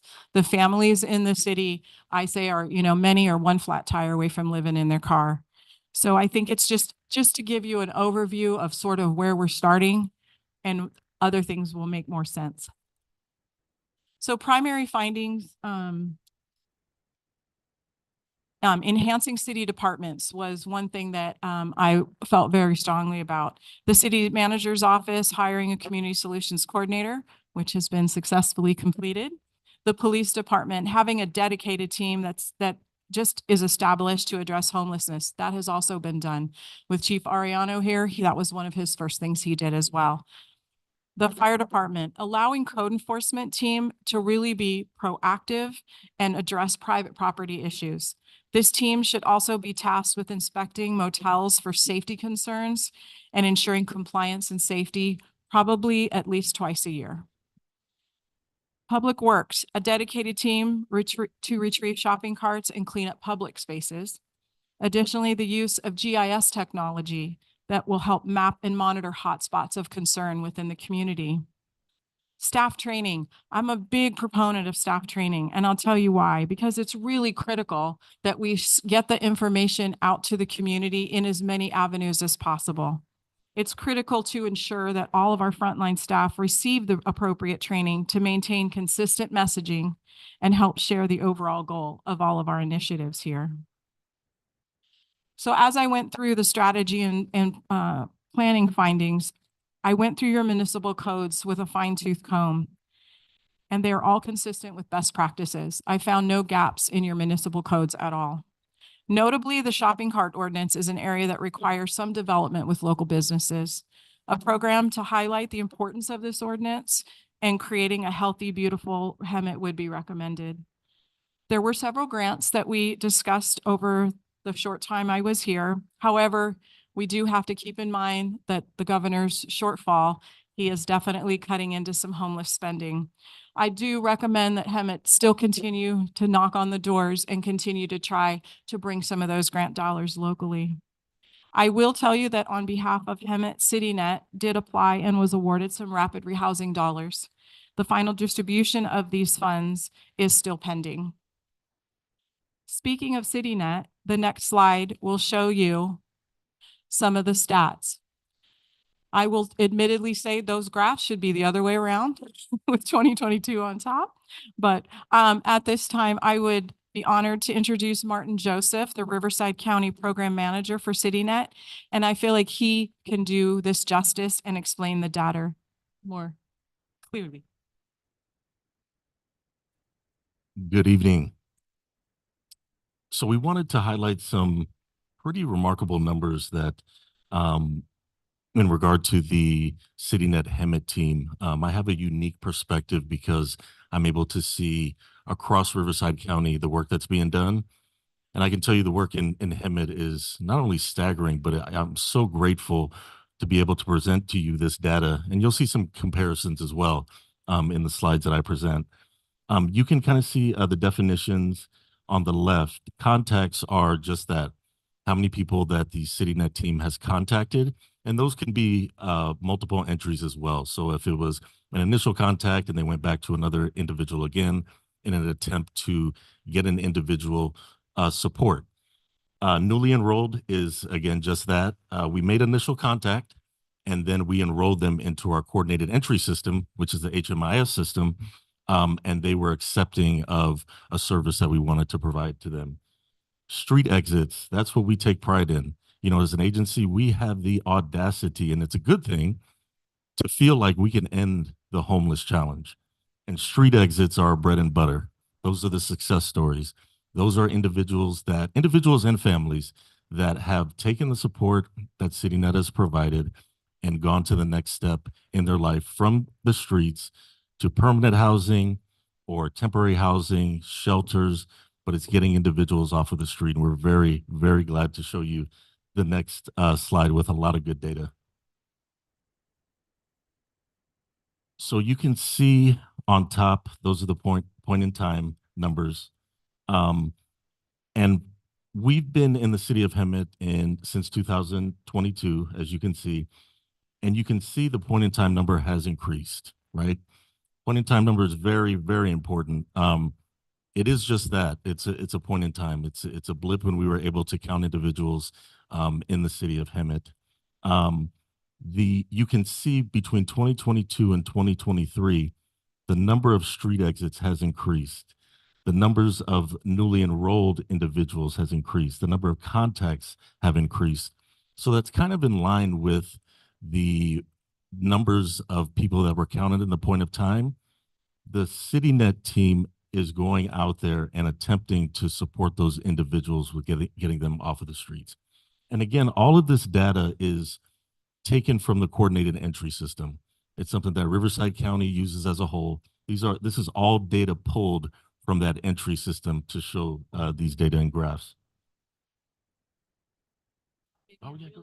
I just want to reiterate that this is the trend of numbers rising is not just in Hemet. It is across all the neighboring cities. We're seeing the same thing.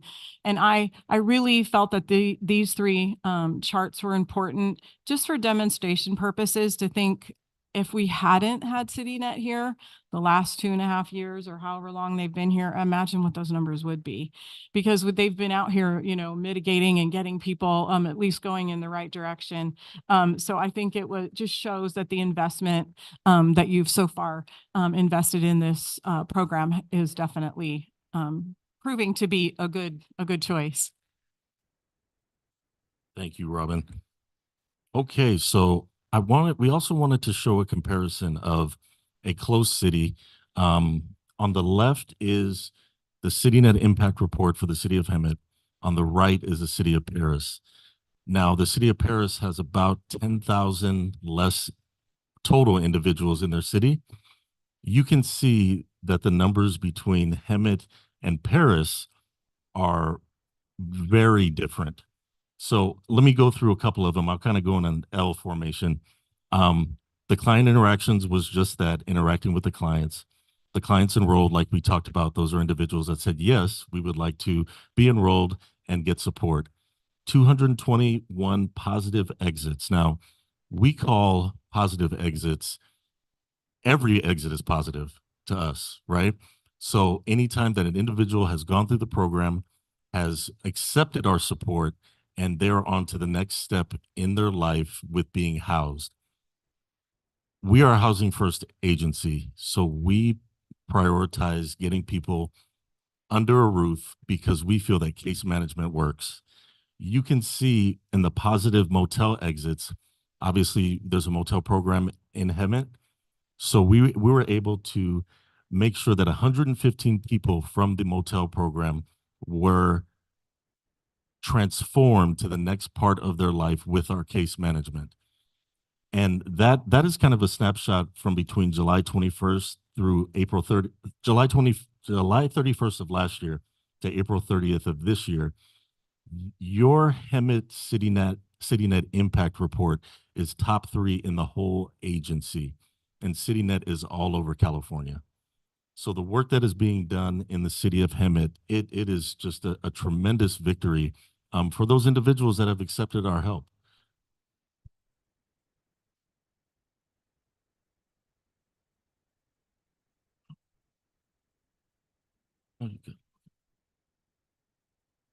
Okay, so this is the updated reporting platform. There were some metrics that we were advised that the city of Hemet wanted to see, and that, as you can see, breaks down age, gender, demographics.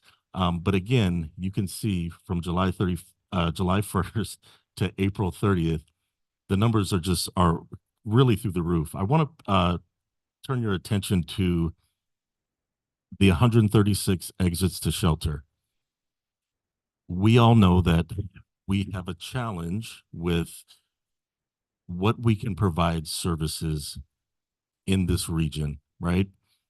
Getting 136 individuals into shelter, where that is really, when you say shelter to an individual, sometimes there are barriers that come through based on people's perceptions of what shelters are, right? I'm so proud of the team because this is a cumulative total, whether it's Path of Life, whether it's Project Touch, whether it's Anchors in Christ. We have been able to convince people that if they just do the right thing and we can get them to that next step, that they can take the next step to make sure that their lives are transformed. The exits to shelter is the most difficult metric that I have seen because people are so resistant to shelter. I'm very proud of the CityNet Hemet team because that, again, your dashboard is one of the best in all of California in the CityNet agency. So on the last bullet point I want to go to is recidivism. This is an important metric, and it's very difficult to kind of get a grasp on because everybody wants to know, okay, so we placed them somewhere, so what happens next? Did people, come back, to their previous circumstance? Well, the data team was able to connect with the team members in Hemet, and they were able to highlight the fact that 5 individuals within this time period returned to experiencing homelessness, okay? Of the motel exits, the motel program, 8 returned to experiencing homelessness, but 4 individuals reconnected with CityNet, and that's the power of case management. So the difference between the two is that the street exits were an individual that was on the street, and we supplied them with the resources they needed to be housed. The motel exits is a huge bullet point because these individuals, 157 individuals, were able to reap the benefits of case management that CityNet provides. Yes, 8 returned to the streets, but 4 individuals reconnected with CityNet and were able to obtain permanent supportive housing in the next phase of their life. And one other quick metric. So when I started out here, as Martin had mentioned, the ages, the gender, and the demographics was something that I had asked CityNet to report out because of the number of seniors in your community. And sadly, the number of seniors that we're seeing hit the street across, I can attest to Riverside County, it's up 26%. And so that's a concern, obviously, for your community because of the number of seniors. So I had asked, the CityNet data team if they could please start reporting that out, just so you're aware of what's happening. The other thing that I had requested was the police diversion number, the 152. And I felt that that was important for the council to see that, because what that means is that law enforcement is responding to a call for service. And when the area is deemed safe, they're handing it off to CityNet, which allows them to get back on the street and continue what they need to do, which in essence is really going to save the city a lot of money. If that officer doesn't have to spend an hour or two with that client, you know, they're able to get back out there and continue working and doing their job. Thank you, Martin. Kicking him out. Next, I would like to, this is really hard to read, and I totally understand that. I tried to print it and it would not cooperate with me. So I'd be happy to share this electronically with the city manager, and he can definitely send it out to you. But the County of Riverside, just so you're aware, serves as the lead administrative entity for the Riverside County Homeless Continuum of Care. In this role, the county works with over 20 contracted providers, cities, and their contracted teams and agencies that carry out independent programs to address homeless services for the entire county. These contacts are captured in what Martin mentioned, HMIS. It's the whole Homeless Management Information System. It tracks names, demographics, and other information about each person who is assisted through this program and who participates in the Riverside County Continuum of Care. So as part of my data collection, I asked the county to prepare this report that captures the number of individuals provided with homeless assistance in our region. Currently, the only question that is allowed within the HMIS system that we can use to filter the data by region is a person's last permanent zip code prior to homelessness that is self-reported. So it's important to keep in the mind that some of the zip codes used by the city of Hemet also shared with other regions, which would include Sage, East Hemet, and Val Vista. So based on the participants who responded to this information, there were over 1,340 unduplicated individuals who listed a zip code in Hemet as their last permanent address. Of that, 47 received homeless prevention services, which means they could pay their past due rents, things like that, more like prevention, to remain housed. 704 were engaged by a street outreach team. 24 received services only, which would include being referred to a case manager to help them resolve their homelessness with really no financial assistance, maybe getting them an ID or, connecting them with an agency. 426 received assistance through some sort of sheltering program. 5 received transitional housing, which is mainly used for transitional age youth and veterans, and that provides 12 to 24 months of temporary or transitional housing. 129 were enrolled in permanent supportive housing and are receiving ongoing rental assistance, and 223 also received temporary rental assistance through a rapid rehousing program. So altogether, 40% of the 547 of these individuals either exited to receive financial assistance toward permanent housing. On the second page, which is to the right, I felt I had asked specifically for this. On the second page, we break out all the programs where these individuals were served. On the first table on the second page, it highlights the projects that are located within your city of Hemet, which includes the city's motel program, street outreach programs operated by CityNet, in addition to emergency shelter, street outreach, rental assistance programs, and others administered by Valley Restart. The second table, which includes additional projects and programs that are not located in Hemet, that residents from this region have taken advantage of. I felt that this was important to include to highlight the great magnitude of resources that are located within the region, but also that our residents are being served outside the city. Lastly, we know people who have assessed housing assistance are not returning to homelessness.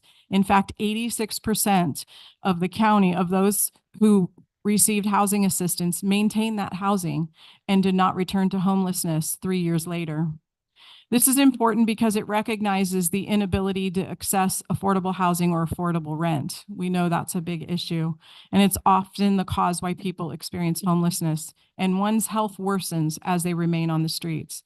So the goal of the County of Riverside Continuum of Care is to continue to scale up programs and work with cities to address homelessness for their residents. We would encourage the city of Hemet and any of its contracted providers technical assistance to apply for grant funding and utilize HMIS to track their outcomes. So to that end, we very much look forward to partnering together addressing homelessness. That last piece is from Tanya Torno. She's Deputy Director of HWS. Really quickly, I'll go into the communication and community engagement findings and recommendations. Hemet's faith-based community is strong. I definitely felt that through many of my meetings. After meeting with several of the local pastors and groups, it is clear that their heart to serve their local community is strong.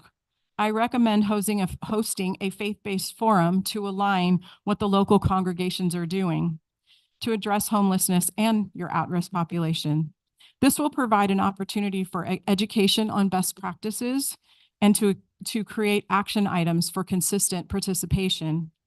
We must discuss the negative impacts of certain behaviors, provide tools for engagement with CityNet, and if anybody is interested in understanding how truly they should be helping, I always recommend reading the book When Helping Hurts. It's a great book. It talks about poverty and what really helps individuals. So engaging and kicking off a business community program, I feel, is really critical as well. So I've created a toolkit to empower our local businesses to understand all that the city is really doing to mitigate homelessness, but we need their help as well. This program is comprehensive and teaches how to work with the Hemet Police Department, the city's code enforcement department. It provides tools on how to assist the city in addressing these challenges, and other suggestions on crime prevention through environmental design, and much more. Here's just a snippet of some ideas also that could be implemented within the city. Signage to the left, discouraging panhandling, has been utilized in many communities and has found to be beneficial, just to remind people that that is truly not assisting, that is enabling that individual just to stay right there. And there's a much better way of assisting that person by giving to legitimate organizations within the community. They're out there every day providing the assistance and the resource. Those are some resource cards that I designed, and then that's a poster that also could be part of the business toolkit. Within the business toolkit, I would recommend there's a pamphlet that I put together, a 602 no trespass letter of authority, resource cards, and then also having all of this available on the city's webpage, which is what I have here next. So it's just more information and access. If a community business has an individual come in, they could go to your webpage and print something off if they don't have it handy. That way you're continuing the continual messaging in the right direction. So just building a more robust webpage. The thing to the right is guidelines that is created to help you as well. If you want to print that off, it just tells you sort of like, what do we do in this circumstance? What do we do in that circumstance? Because oftentimes we find people and we're just not sure what the right answer is. So as you continue to build with this collaboration, that's sort of what it looks like. There's so many organizations in the community that can definitely help. And I think that is really going to be a roadmap to help catapult. You already have an amazing program, but we're going to catapult it even higher. So with that, I would like to highlight, this is a really amazing project that's on its way. So Riverside County, as many of you may have heard, was awarded a $12 million grant from California Encampment Resolution Funding Program. The grant, the second largest received in the state, will be used to provide housing, street outreach, and wraparound services to address the issue of homelessness in and around the San Jacinto riverbed. In collaboration with District 5 Supervisor Gutierrez and the cities of San Jacinto and Hemet, as part of the grant funding, the county released an RFP for the development of housing. With more fantastic news, I would like to introduce Brad Fieldhouse, CityNet's Chief Executive Officer. Thanks, Robin. Good evening, Mayor, City Council. Brad Fieldhouse. We've been working in Riverside County since 2018, been here almost 3 years. One of the things that is important to us as an agency is to help connect the work here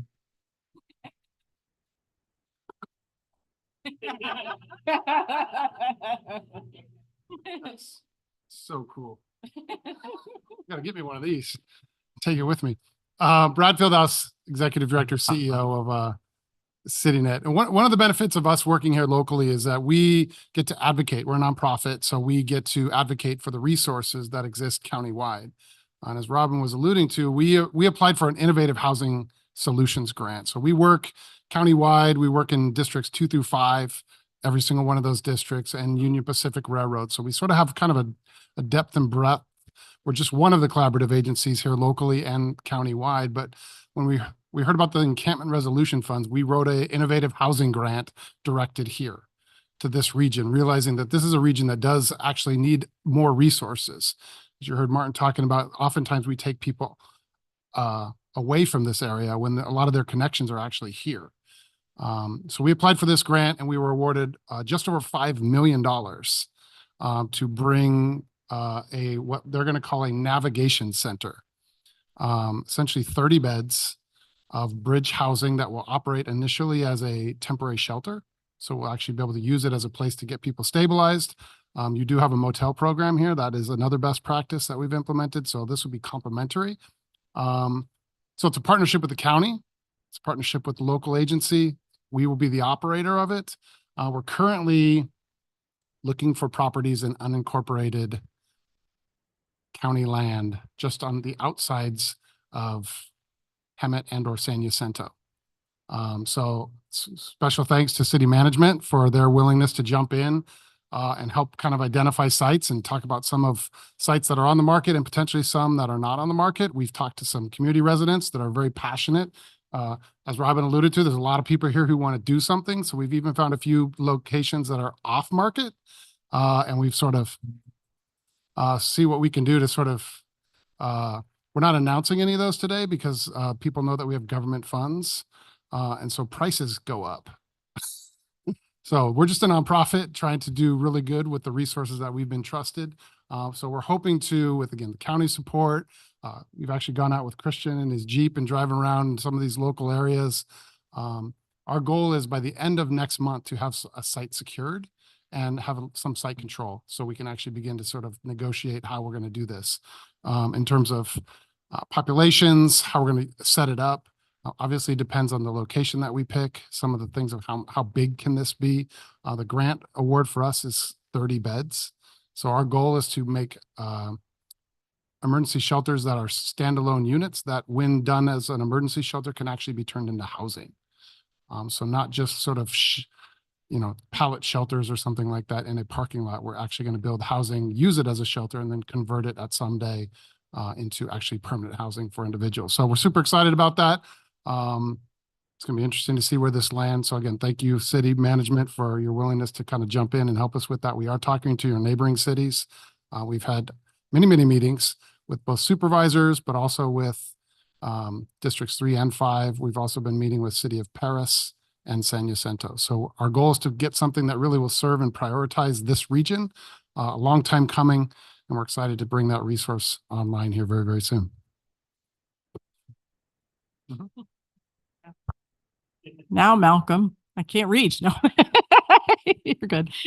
So, thank you, Brad, so much. And as we as the ad hoc committee met, as I said, for many, many hours, we would really implore the council to consider adding more beds at some point to this area if possible. 30 beds is a great start, but with our numbers, we could definitely utilize more if the council so desires. So what I'm almost done, I promise. So the County of Riverside, typically every year would do a point in time count in January. They did not do one in 2024. They have decided to do every other year, which is all that is mandated by HUD. So the next count will be January of 2025. So I expect to see all of you out there. You got plenty of warning. So you'll get a new updated number from that. As many of you may have seen, Proposition 1 was on the ballot and it was very close. It came down to the wire. It did pass. As I have spoken to many individuals at Riverside Health, Behavioral Health, they're saying to me that it's still really early to see what the impact will be, but it did create a statewide bond to develop mental health and substance abuse beds. 10% of the funding formerly given to counties will now be reallocated back to the state. So we will see, stay tuned to see how that all works out. We are certainly hoping, we definitely need the mental health beds, but we are hoping that that will prove to be a good choice. So in conclusion, I can proudly say with the ad hoc committee and all of city management, this was all achieved in 4.5 months. And in my experience, it generally takes about 3.5 years to begin to see a difference within a community. It takes many interactions for homeless individuals to begin to trust the very case managers that are there to assist them. Many have little to no trust of anyone. Thankfully, the city of Hemet has made significant progress and is already seeing the results of hard work. And this is only the beginning. And with that, I would love to introduce to you your new, what are your name? Community Solutions Coordinator. And I will high five. Good evening, council. I'm actually honored to take this position and be of service to the city. A lot of my background over the last few years has been serving the underprivileged people of Hemet. And so this is really up my alley and really just kind of the passion that I had to just help serve people. And some of the things that we're already working on is, of course, meeting with all the departments, kind of seeing where all the loose ends are and kind of really just making sure that we can hone this this machine and really get it oiled correctly, really, and just seeing how with the amazing already resources that we have within the city that we'll be able to accomplish a lot of these things and make a big permanent dent and really also educate, which is kind of the big thing, to really educate its citizens and really get more people to come alongside and really be part of the community. So I don't want to take up more than that, but if you guys have any questions, feel free. My office is upstairs with Mark as well. Pop by anytime. Thank you. I'm here as well. If you have any questions, feel free.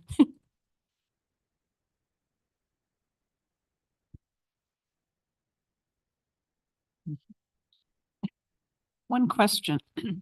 In all of the survey work that you did, and that information is so important to be incorporated into what you just did, but was the question asked of length of time on the street? That would be really, CityNet does that when they get people into case management, would be length of time on the street, you know, where did you come from? Because I know when I bring an outreach organization into whichever city I am working in, it's important to me and probably the city leadership and the council that we're serving our local citizens, right?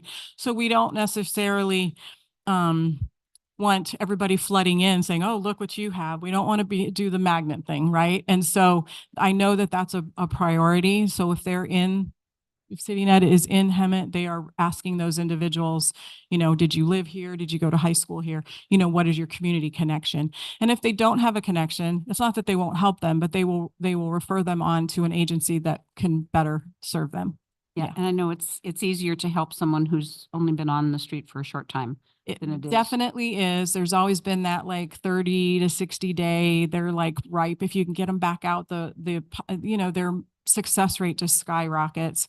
And so that's where one of the things that, you know, city manager and I discussed at length is, and I ask the county every single time I talk to them, is we've got to figure out prevention dollars. We have to slow this flow into homelessness.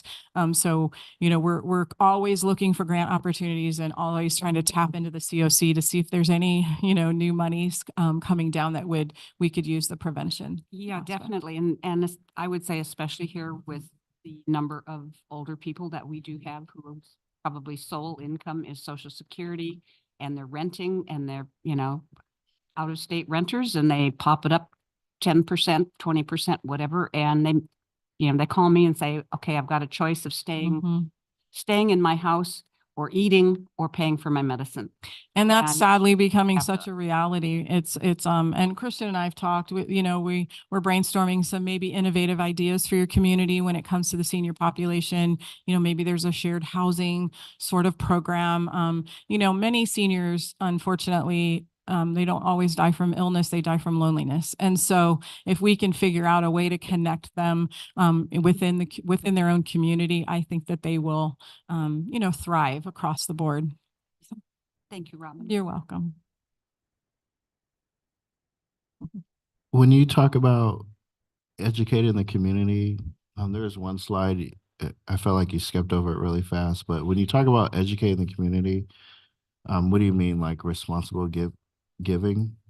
Yeah, so I think it's multifaceted. I think that, the city is already doing a lot of things already that will really mirror all of this. The trash enclosure program is a classic example that helps businesses, right, to mitigate homeless living in their enclosure areas. Just working on your motel program that you're working on, that's going to also bring up, sort of the entire community. And I think it's really just we don't want to squash the passion that your community has to help, right? So it's really just finding that avenue in which they feel like they're really making a difference, but they're not enabling. So it's that fine line of, and I always say it, I feel like some of the homeless are like teenagers, right? I'll love you all day long, but I'm not going to let you sit here and just collect money because you just don't want to work or you don't want to get better. I believe that you deserve better, and so oftentimes we have to get them to believe that they deserve better. And so it's really an alternative giving campaign, giving to the city nets of the world. So when they have someone who's ready to go home to Fresno and they need a bus pass, we have the capacity to do that. When the mom runs out of gas, we have the gas card ready for her. She can't get her kids to school, those types of things. There's so many ways that a community can step up and help. They can fix a flat tire, and that's a tax write-off for the tire guy, right? But it's a lifeline for that family. So there's just, really sort of creative ways that the community can help outside of just handing the sandwich at the park.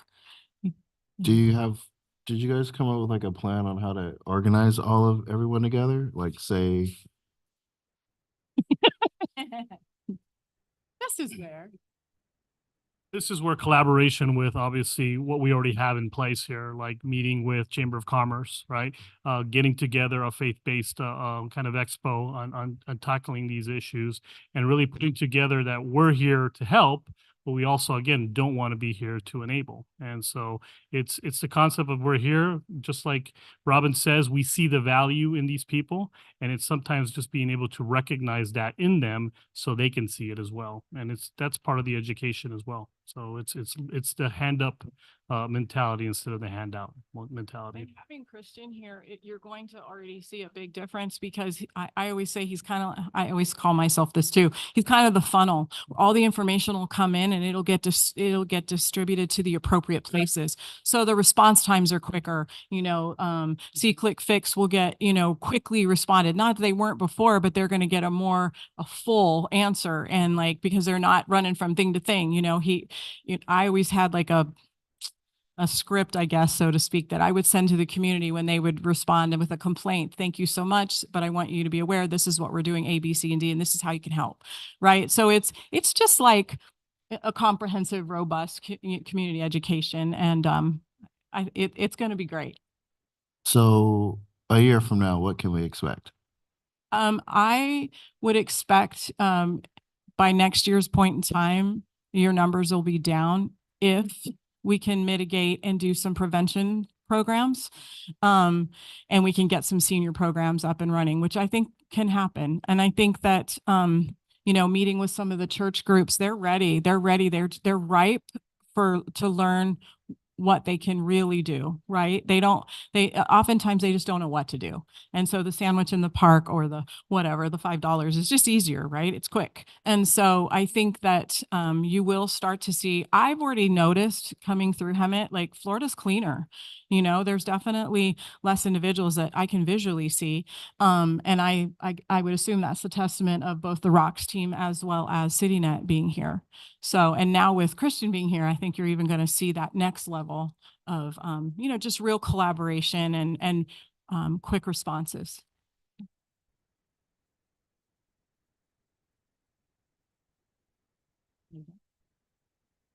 Okay, well, thank you. Thank you for your presentation. We will now receive and file the Homeless Outreach Ad Hoc Committee update. We will move to item 24C. Can we have a staff presentation, please?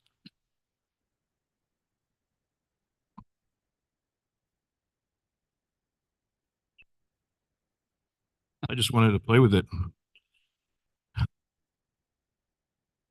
All right, good evening. How about a stretch? What do you guys think? You guys good? Feeling good? All right, so good evening, Mayor and Council. This impactful opportunity that you're about to hear about began 2.5 years ago when our command staff presented our needs assessment report. One area of focus was our aging fire department fleet that had high mileage, and a lot of the fire engines and apparatus were actually over their service life. One new fire engine was placed into service next door here at Fire Station 1 in 2022 when we held a community push-in ceremony, and 2 additional fire engines are expected to arrive in November of this year. We are also getting a new medic patrol vehicle that's going to serve as a quick attack to be able to actually put out smaller grass fires and run the EMS calls. So a lot of positive things are happening because of the support of the council and the community. So I'm excited to have Deputy Chief Ryan Webb that's actually going to talk to you tonight about a tremendous opportunity to get an aerial ladder truck for the city of Hemet. Thank you.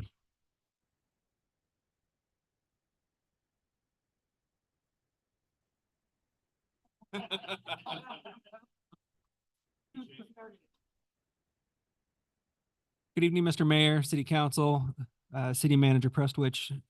Tonight, I'm going to be discussing for your consideration the purchase of a new tractor-drawn aerial apparatus. I'll refer to it as a TDA or a truck.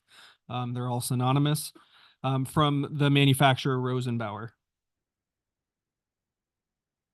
Hemet Fire currently has one tractor-drawn aerial apparatus that's located at Fire Station 4. The existing apparatus is 17 years old and is considered a frontline piece of apparatus used on all fires and rescues. Our apparatus committee constructed a Hemet-specific design for the TDA and contacted several manufacturers for prices and build times. The anticipated build time for the truck was approximately 4 years and cost approximately $2.4 million. When Rosenbauer was contacted, they advised of a demo unit that they used to showcase from trade show to trade show, as well as an additional unit that they had on the assembly line. We flew our apparatus committee out to Minnesota to view the demo unit, which was comparably priced to the brand new apparatus. The demo unit had 30,000 miles on it. So an internal review determined that the best case scenario would be to go with the brand new unit, which is what we're going to be discussing tonight. Before I discuss the specifics of the new truck or our existing truck, I wanted to discuss what the TDA is used for. The tractor-drawn aerial apparatus is a piece of fire equipment that has a large trailer with an aerial ladder on top and has a steering wheel at the rear of the apparatus. There's an articulating point at the front of the trailer, which combined with the rear wheel steering allows the large piece of equipment to access and maneuver in very tight spaces. The ladder is typically 75 to 100 feet in length and allows for access to the upper stories of buildings. The overall reach is determined by how far away the apparatus must be parked. This is referred to as offset. The ladder can be used to rescue victims from windows, balconies, or rooftops. It can also be used to facilitate an operational practice referred to as vertical ventilation, which means our folks are using powered saws on the roof of buildings to open up the roof and allow the escape of superheated gases and smoke. This increases the likelihood of victim survival and increases visibility, allowing our firefighters to extinguish the fire more quickly. Additionally, the ladder can be used as an elevated master stream, directing large volumes of water deep into the structure through a hose line that extends to the tip of the ladder. The large trailer allows for ample storage of equipment and supplies. The TDA is often referred to as a rolling toolbox. The added storage allows HFD to carry specialized equipment such as urban search and rescue equipment, swiftwater rescue gear, auto extrication equipment such as the Jaws of Life, fans for positive pressure ventilation, and a variety of ground ladders. Some TDAs are outfitted with a pump, water tank, and a complement of hose, which can allow them to operate in a fire suppression capacity. Pictured here is our existing truck. It's a 2007 KME with 43,000 miles. This truck has served the community well for over 17 years. There's no pump, no water or hose on truck 4, which means for all suppression efforts, an engine is required to accompany the truck. Currently, truck 4 is a cross-staffed piece of equipment, which means it is not staffed 24/7. Station 4 has both an engine and a truck, and when a call comes out that requires the truck, the crew must transfer their gear from the primary unit, the engine, onto the truck for the response. This creates a delay in response times and can be problematic if engine 4 is responding to the fire, as if they are out in the district when the fire is dispatched, or if they are clearing another call and responding to the fire. Then another crew will have to travel to Station 4 to retrieve the truck. This adds considerable time to getting the truck on scene of the incident. HFD also does not have a reserve truck that can be used when truck 4 is out for service or for repairs. And instead, we need to request a truck through mutual aid, or we oftentimes will modify our operational abilities to constitute for not having the truck on scene. The National Fire Protection Association, NFPA 1900, suggests an apparatus be reassigned to the reserve status after 15 years, and after 25 years be evaluated for rebuilding. Our current truck 4 will be reassigned to reserve status, placing us in compliance with NFPA recommendations. So tonight we are requesting the council to approve the purchase of a 2023 Rosenbauer Commander TDA. It's pictured here. This apparatus is considered a quintuple combination pumper. When I wrote this, I probably could have made my life a lot easier. A quintuple combination pumper, or quint for short. This means it has the following 5 elements. It has a pump, it has a water tank, it has fire hose, it has ground ladders, and then the aerial ladder on top. The addition of the pump, tank, and hose allows for much greater versatility and for the truck to conduct fire suppression efforts, as well as the truck company operations. This allows the new truck to respond without the need for crews to transfer gear and to wait for an engine to arrive on scene to flow water if need be. This will reduce response times and allows the truck to be available for all calls without unnecessary delays associated with changing apparatus. The existing truck, as I said, will be placed in reserve status and available when the new truck is needed for periodic maintenance or warranty work. The new truck also has an extensive manufacturer warranty to help reduce some of the repair bills. Because this apparatus has been significantly constructed and is not being purchased from the beginning phase, we have been given an estimated completion time of 8 to 9 months instead of 4 years, which is one of the big draws to this particular piece of apparatus. The fiscal impact, the price for the new vehicle is $2,154,876, as priced through the Cooperative Purchasing Program Sourcewell per City of Hemet procurement guidelines. The current price was a result of several rounds of intense negotiations to complement Chief Sell and his negotiating tactics. The current price also includes several deep discounts by the manufacturer. Funding for the apparatus will be drawn from Fund 332, which is the Unrestricted Fire Facilities Fund, and Fund 380, which is the Vehicle Replacement Fund that's been recently reestablished thanks to City Manager Prestwich. An item for additional consideration for the council to consider would be to allocate additional funding, which would be a investment from the general fund to account for the outfitting of equipment for this new piece of equipment. The anticipated cost to outfit the equipment is about, or the apparatus is approximately $125,000, and would allow the existing truck the current truck 4 to remain in service and available, thus decreasing time to transfer equipment. And in the event we needed a second truck within the city, we would be able to staff it more quickly. If we didn't have the appropriated funding to account for the additional equipment, all of the equipment that's on our existing truck four would be transferred to the new truck. And then the other truck would need to be reestablished or re-outfitted when it's placed in service. So with that, these are the three strategic plan initiatives that coincide with the truck. And I am available for any questions that you may have.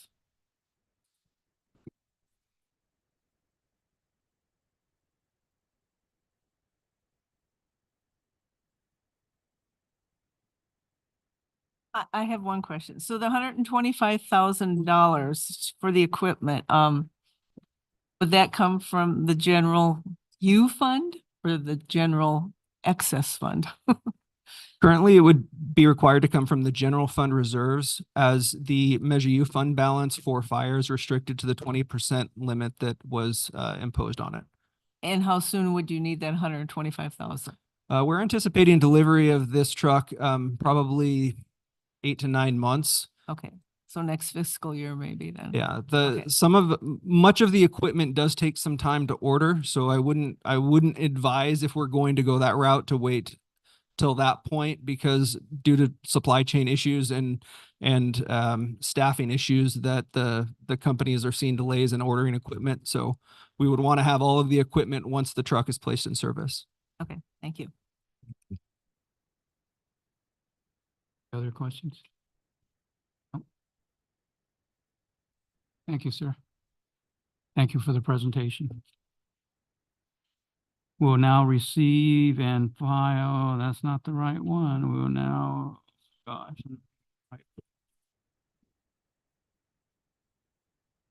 No comments. Can I get a motion in a second, please?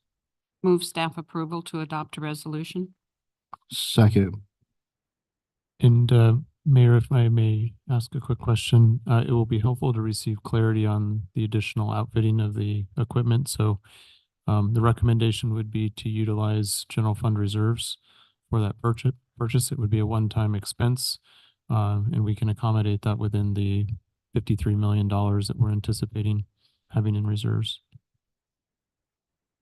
We need a motion for that? Or? It would just be as a, just to just clarify that I'm would waiting be for Jackie included to or make a not. comment. No, because I asked if it could be like in the next fiscal year. So what I would probably suggest is that you come back at the start of the fiscal year and request that dollar amount. Or we approve it now and then they pay us back later out of Measure U. I think it may be necessary for us to notify the manufacturer. Is that necessary now or is that later? The outfitting of the equipment would be independent of the manufacturer. Okay. After we receive it. Yeah. But as I said, if that's the route that you would go, it would be ideal if we could do it at this point, because we could start ordering the equipment now, as opposed to waiting with potential inflationary increases next year. You have a problem paying it back? I mean, take it from when you have Measure U funding, pay it back to the general fund? It's a question. I think in the current year, we're not necessarily anticipating that the Measure U fire portion will be above 20%. So I think that's an open question now until we get through the end of June 30th and we run through numbers. It will depend partly on what type of surplus we end up with and whether any of that is fire related. So do we leave the 125 in limbo or include it? Don't they Mr. need City the Manager, would it- authorization in order to get it done now and get all the equipment in the truck? We're only talking a couple months. But what we can do, and this is something you can clarify through the motion, is if the direction of the council is to include the $125,000 in the FY 24-25 budget, we can set aside resources for that, essentially conveying to the staff that we would be purchasing that and moving forward, which would allow us to lock in the current price, and at the same time, in about a month, have the money incorporated into next year's budget. My motion includes what the city manager just said. Yes, Thank you. I second it. City clerk? I have a motion by Councilmember Krupa, second by Mayor Pro Tem Peterson. Council, please cast your votes.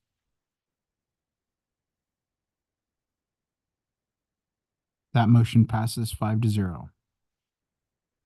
Thank you.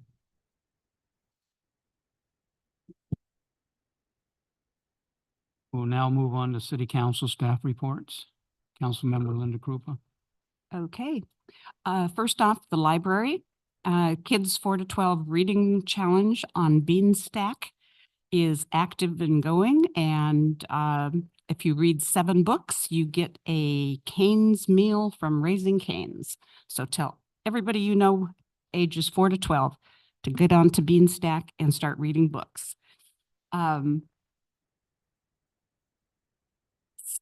League of Cities, we had our general meeting out in Indian Wells last week and learned everything we ever wanted to know about what's happening in the desert. And actually, the part that was really interesting was how the cities in the desert are collaborating on trying to sync traffic signals on the 111 to stop traffic congestion at peak hours out there. And some of them have failed, and some of them are going back through working again. Riverside County Transportation Commission, we had our meeting in Palm Desert, and staff has is preparing the draft compliance ordinance for the expenditure plan for the traffic relief infrastructure improvement plan, which has not been decided yet whether or not it will be on the ballot in November. Other than that, we had a very robust conversation about satellite locations for RCTC meetings to eliminate some of the driving that either desert people come to Riverside or we go to the desert. And we voted to do a pilot program with 2 additional satellite locations. So our meetings would be at the main county building in Riverside, a satellite office at French Valley, Chuck Washington's office down there, and the other one would be at the CVAG offices in Palm Desert. So we will see how that one works out. What else do we have here? RTA. There were a group of us from 3 different T-Now chapters, Hemet, San Jacinto, Eastvale. Well, no, I take it they're the Northwest. So it was Eastvale, Norco, and those surrounding cities. We gathered at the Hemet San Jacinto Chamber of Commerce and took a ride on Go Micro, and which was kind of fun. We all discovered that we have a lot of streets that are really bumpy. And that was a message I got from other surrounding cities. But it was good. The destination was Saboba. So we got to show off the casino there, and we got little goodie bags with pickleball shirts and a bottle of water. What else did we do? I spent a lot of time in the desert the last few weeks. We had the SCAG conference, annual conference out there, and there were a couple breakout sessions that were really good. There was it was research projects from college students on different aspects of items that SCAG is involved in, including transportation, housing, education, that type of thing.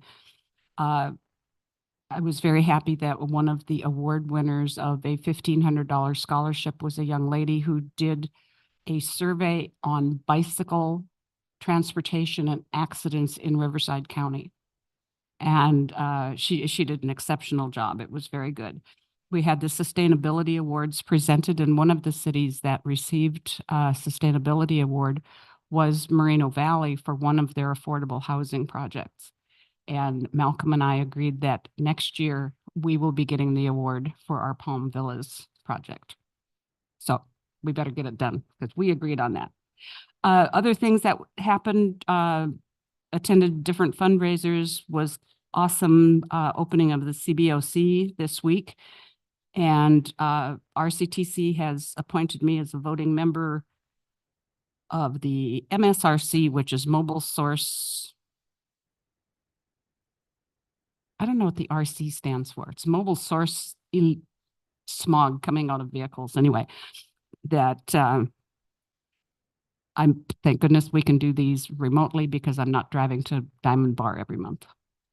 And that is about it. Councilmember Kendrick?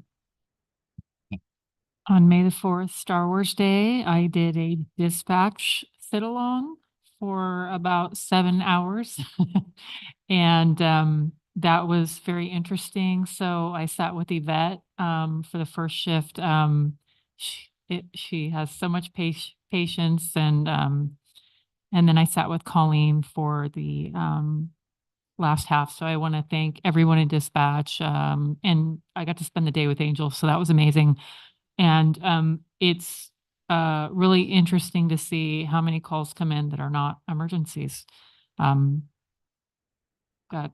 sure they have lots of stories to tell, but that was interesting. And I actually didn't want to leave. We had, a couple of stories going on. So on May 6th, I attended the RCA board meeting. We did our normal agenda, and then we did adopt the fiscal year budget for 24-25. And, as always, I wanted to highlight our species of the month, which is the bobcat.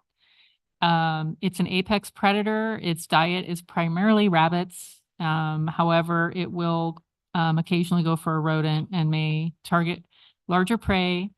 Their diet reflects just what is available. They're nocturnal. It's been a long day. Their diet consists. They are nocturnal, and they are most active in the morning and late evenings, with the lowest period of activity in the midday. Jealous. I had also attended the Cal League dinner with my colleagues. And on May 10th, I did attend the City of Stars over at the Golden Era Golf Course. We had great entertainment. I want to highlight Maria. She was the runner-up for our contest, and she sang on Friday night. She was amazing. I spent some time talking with her, and I know she sang at the national anthem at the veterans thing. So shout out to Maria. You were amazing. Hope you sing for us more. And then last night, after I got home from my one-on-one, I got called out to the aftermath of a fire in District 1. So that was interesting. The fire staff was kind of explaining, what they did, and going through that. I got to sit through their hot wash, which is kind of going through everything that they did. And then I thought it was really great. The fire was very complimentary to the police department based on an incident that happened Sunday night, saying that PD actually made their job so much easier and reduced the call time by 6 minutes, and really helped the person that they needed to see. So it's really nice to see our city departments collaborating and working together. So I just want to kind of shout out to both of you guys. And that concludes my presentation, my comments, sorry. Councilmember Lilienthal. Along with Linda, we heard a presentation on what they call a smart mobility platform with equitable peer-to-peer congestion pricing and its policy and equity implications. And basically the student was trying to, it was kind of hard to understand it, but he was basically trying to introduce a novel smart mobility platform with equitable peer-to-peer congestion pricing that offers route and monetary exchange guidance for traveling. So I believe what he was, it was crazy. I believe what he was trying to do was figure out how to get the traffic off of different freeways. And by having us work together on like, okay, so if I take this route, I end up staying off the freeway, but like, for example, I'll pay Linda Krupa a percentage of money that she takes my route this time. And then if we all were able to be on this platform or some app where we can kind of exchange routes, if we're all going the same way, we could trade routes and it be some kind of monetary gain. And it was very I don't even know if I'm saying it right to you guys.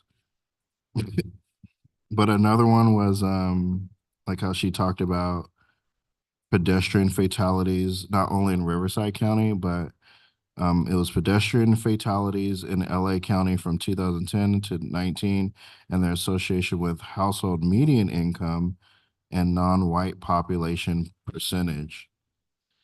And then another discussion was balancing housing affordability and transportation efficiency in the Inland Empire. And that's pretty much what was happening. I can't report on Community Action Partnership because we meet Thursday. Councilmember Peterson, please. Okay, first of all, I want to thank everybody for participating in Hemet Beautiful. We had so many volunteers out there of all ages and wonderful sponsors to make this a very successful event a few weekends ago. And I have a few stats for you. So the trash, debris, overgrown vegetation removed was 2.94 tons, almost 3 tons. The block wall painted was 22 linear feet, approximately 13,500 square feet. There were over 100 fire hydrants painted, over 1,500 feet of red curb painted, 300 cubic yards of mulch placed, and 11.5 tons of decorative rock placed. And I'm telling you, we had a great working crew out there, and I think everybody really enjoyed volunteering and having fun. And I want to thank the fire department who cooked the hamburgers and the hot dogs afterwards. And we are already planning on doing one this fall in conjunction with Just Serve. And we had lessons learned, and we're going to make it bigger and better next spring. So thank you to everybody. There were several of us that went to the annual Riverside County Law Enforcement Appreciation Committee Awards, and that was at March Air Reserve Base. And 2 of our police officers were recognized, and I want to congratulate Detective Luis Reyes for excellence in community service and Officer Pedro Aguilia for exceptional life-saving awards. So these 2 were recognized from Hemet out of all of the county agencies. So congratulations to them. We also had Hemet PD promotions. One of our officers is sitting in the back that got promoted. Lieutenant Josiah Douglas, Corporal Patrick Sobasic, and Corporal Dylan Wirtz were all promoted last week. And that was a nice little ceremony up in the upstairs of the library, and it was very good atmosphere and everything, and we really enjoyed that. And just a shout out to the City Employee Appreciation Committee. We had a wonderful awards thing for years of service, and a nice meal was served, and we had a magic show. And it was really interesting and innovative, and it was fun to see the servers and our chef. They were all like watching this magic show. So it was pretty fun night. So thank you, city employees, for doing that. I went to 4 ribbon cutting ceremonies. So our city is growing, it's vibrant. Things are happening in Hemet now, and just this week, we had the ribbon cutting for the VA community-based outpatient clinic. And that was mostly chaired by Congressman Ruiz's office and the VA, of course. And Michael Bailey from Congressman Ruiz's office, he said, I want everybody there. I want everybody in Hemet, San Jacinto, and the county to be there. And let me tell you, they showed up. A big presence by our police department again. The fire department was there with the truck. Congressman Ruiz said it was the biggest flag he ever saw at one of these events. One of their main staff doctors said it was the biggest turnout they've ever had for any clinic opening, and she was very impressed with everything. And it was just a wonderful program, and it was just so good to see that open in our city. So I really enjoyed that event. So I went to the Riverside County Habitat and Conservation Agency meeting last week. The kangaroo rat is doing well. So is the stinknet. So that's the problem though. So the yellow stinknet is an invasive plant, and it's even more prolific this year than ever. And I've seen a whole lot of it in Hemet on the roadsides and everything. So what they're saying to everybody is do not pick it and plant it in your yard. Do not populate it any more than it is, because what it'll do is it'll drown out the good habitat. And it's just not a good thing to take over our county. So don't think it's a flower. They purchased a lot of good key equipment that they're using for the conservation and fire abatement and that. And they're going to have a burn in early June near Lake Matthews. And I want to make it this year. Last year I missed it. And it's a great, what they do is they clean part of the ground cover, because the kangaroo rat likes like half clean dirt, and he likes to hide, and he likes the vegetation. But it's also a really good training tool for CAL FIRE. So CAL FIRE comes out there, and it's a spectacle. So I want to go this year. So Western Riverside Council of Governments, we have new officers. The chair is Rita Rogers of Paris. The vice chair is Brenda Denstead of Western Water. And the second vice chair is Jackie Casillas of the city of Corona. And Chris Gray gave a really good presentation on the Transportation Uniform Mitigation Fee TUMP Nexus Study. So they have to do this every so often, as we know. And we were presented this presentation, and what he wanted us to do was approve the draft for review, because it has to be put out for the public to comment on it. And we said, yes, go ahead and do that. And the TUMP fee is mostly for the regional arterial bridge, grade separation, interchanges, and transit facilities. And the builders will pass on any fee increases to the home buyers who are buying the new homes. And the impact of the proposed fee would be like 0.97%.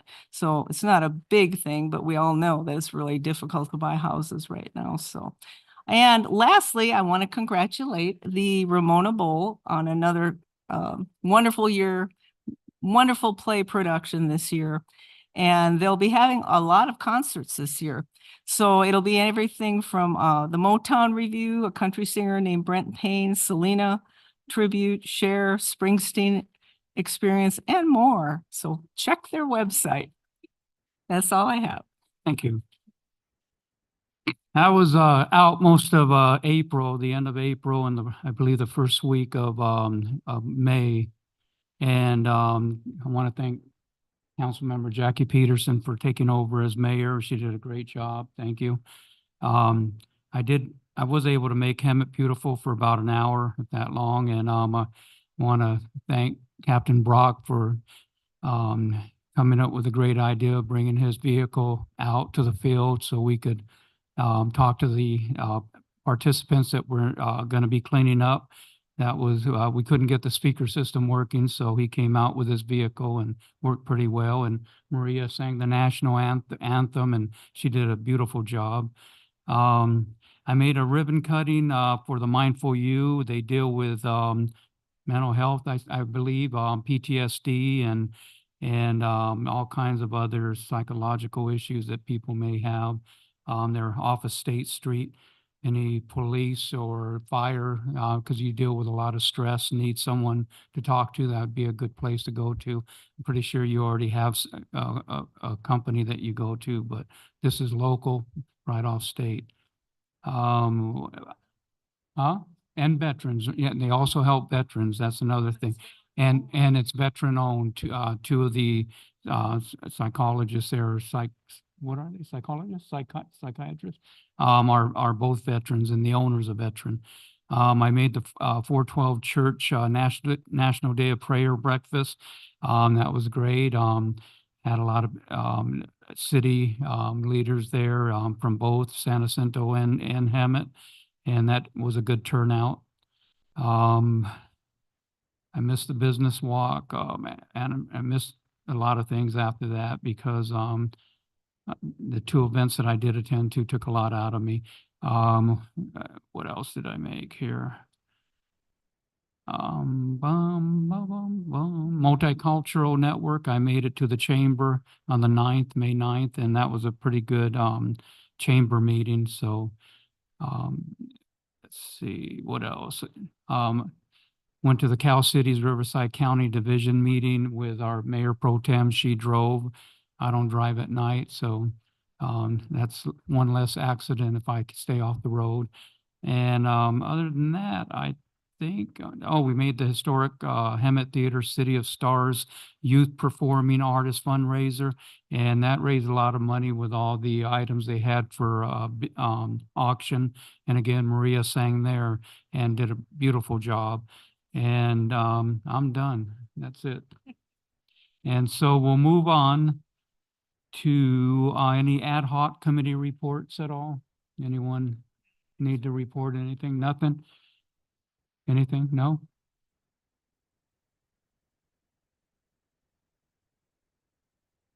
Yeah, okay. We will now move on to the city manager report.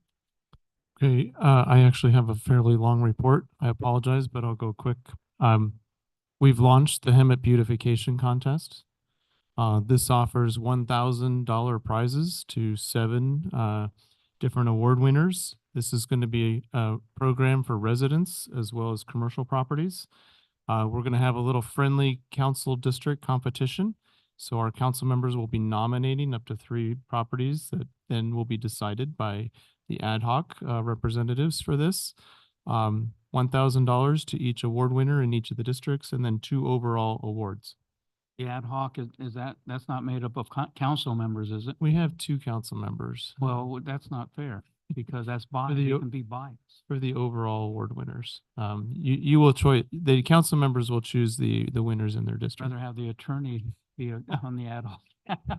We do have language on this program that allows us to adjust the rules down the road, but that's going to be an exciting program. It runs through August 4th, so we're going to be drumming up support and awareness of this program for quite a long time. We have a summer film series that we're going to go public with and announce. This is going to begin taking place on the last Friday of June, July, and August. The movies this year on June 28th will be Wonka, July 26th will be Elemental, and August 30th will be Paw Patrol. So that will be coming soon. You'll hear more about that. City manager is going to forward you an email from the Public Works Director, City Engineer, to let you know that we've started replacement of the elevators at the library and the Simpson Center. Yay, so there'll be more details. It is a long project. It's going to take about 6 weeks. It includes testing as well. So you'll have finer details in the email. Also, the Heartland Streetlight Maintenance District work started yesterday. So this is to repair some lights that had some vandalism. All of the lights that will be replaced will be LED lights. Another community cleanup is this Saturday behind the library. This will run from 8 to noon. This time, this will be an opportunity. In addition to large unwanted items, we will be offering free compost. The compost is going to be first come, first serve, with a limit of 2 bags per vehicle. On Monday, the May 27th, there's going to be a memorial 5K and 10K run over at Diamond Valley Lake. We're assured it's a fast course. There's a map on the website. You can find this link on the city's calendar at hemetca.gov. The 10K will start at 7:30, followed by the 5K at 7:45. There's a kids 1 mile run that starts at 9 a.m. And for $30, you can participate virtually in either the 5K virtual race or the 10K virtual race. How about that? I want to close with a couple of quick items. I want to echo Carol's comments because I was planning to mention the heroic actions of our police and fire staff this week, and really in the past month. There have been lives saved in our community because of their work, and a lot of that's happened just in the last couple of days. So huge kudos to our heroes in both of those departments.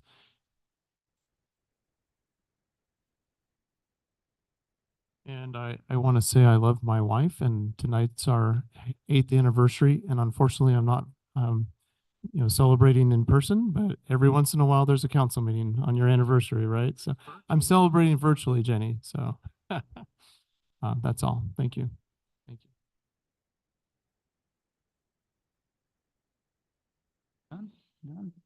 Done. There being no further business, this meeting is adjourned to the next city council meeting on May 28, 2024. Thank you for joining us tonight.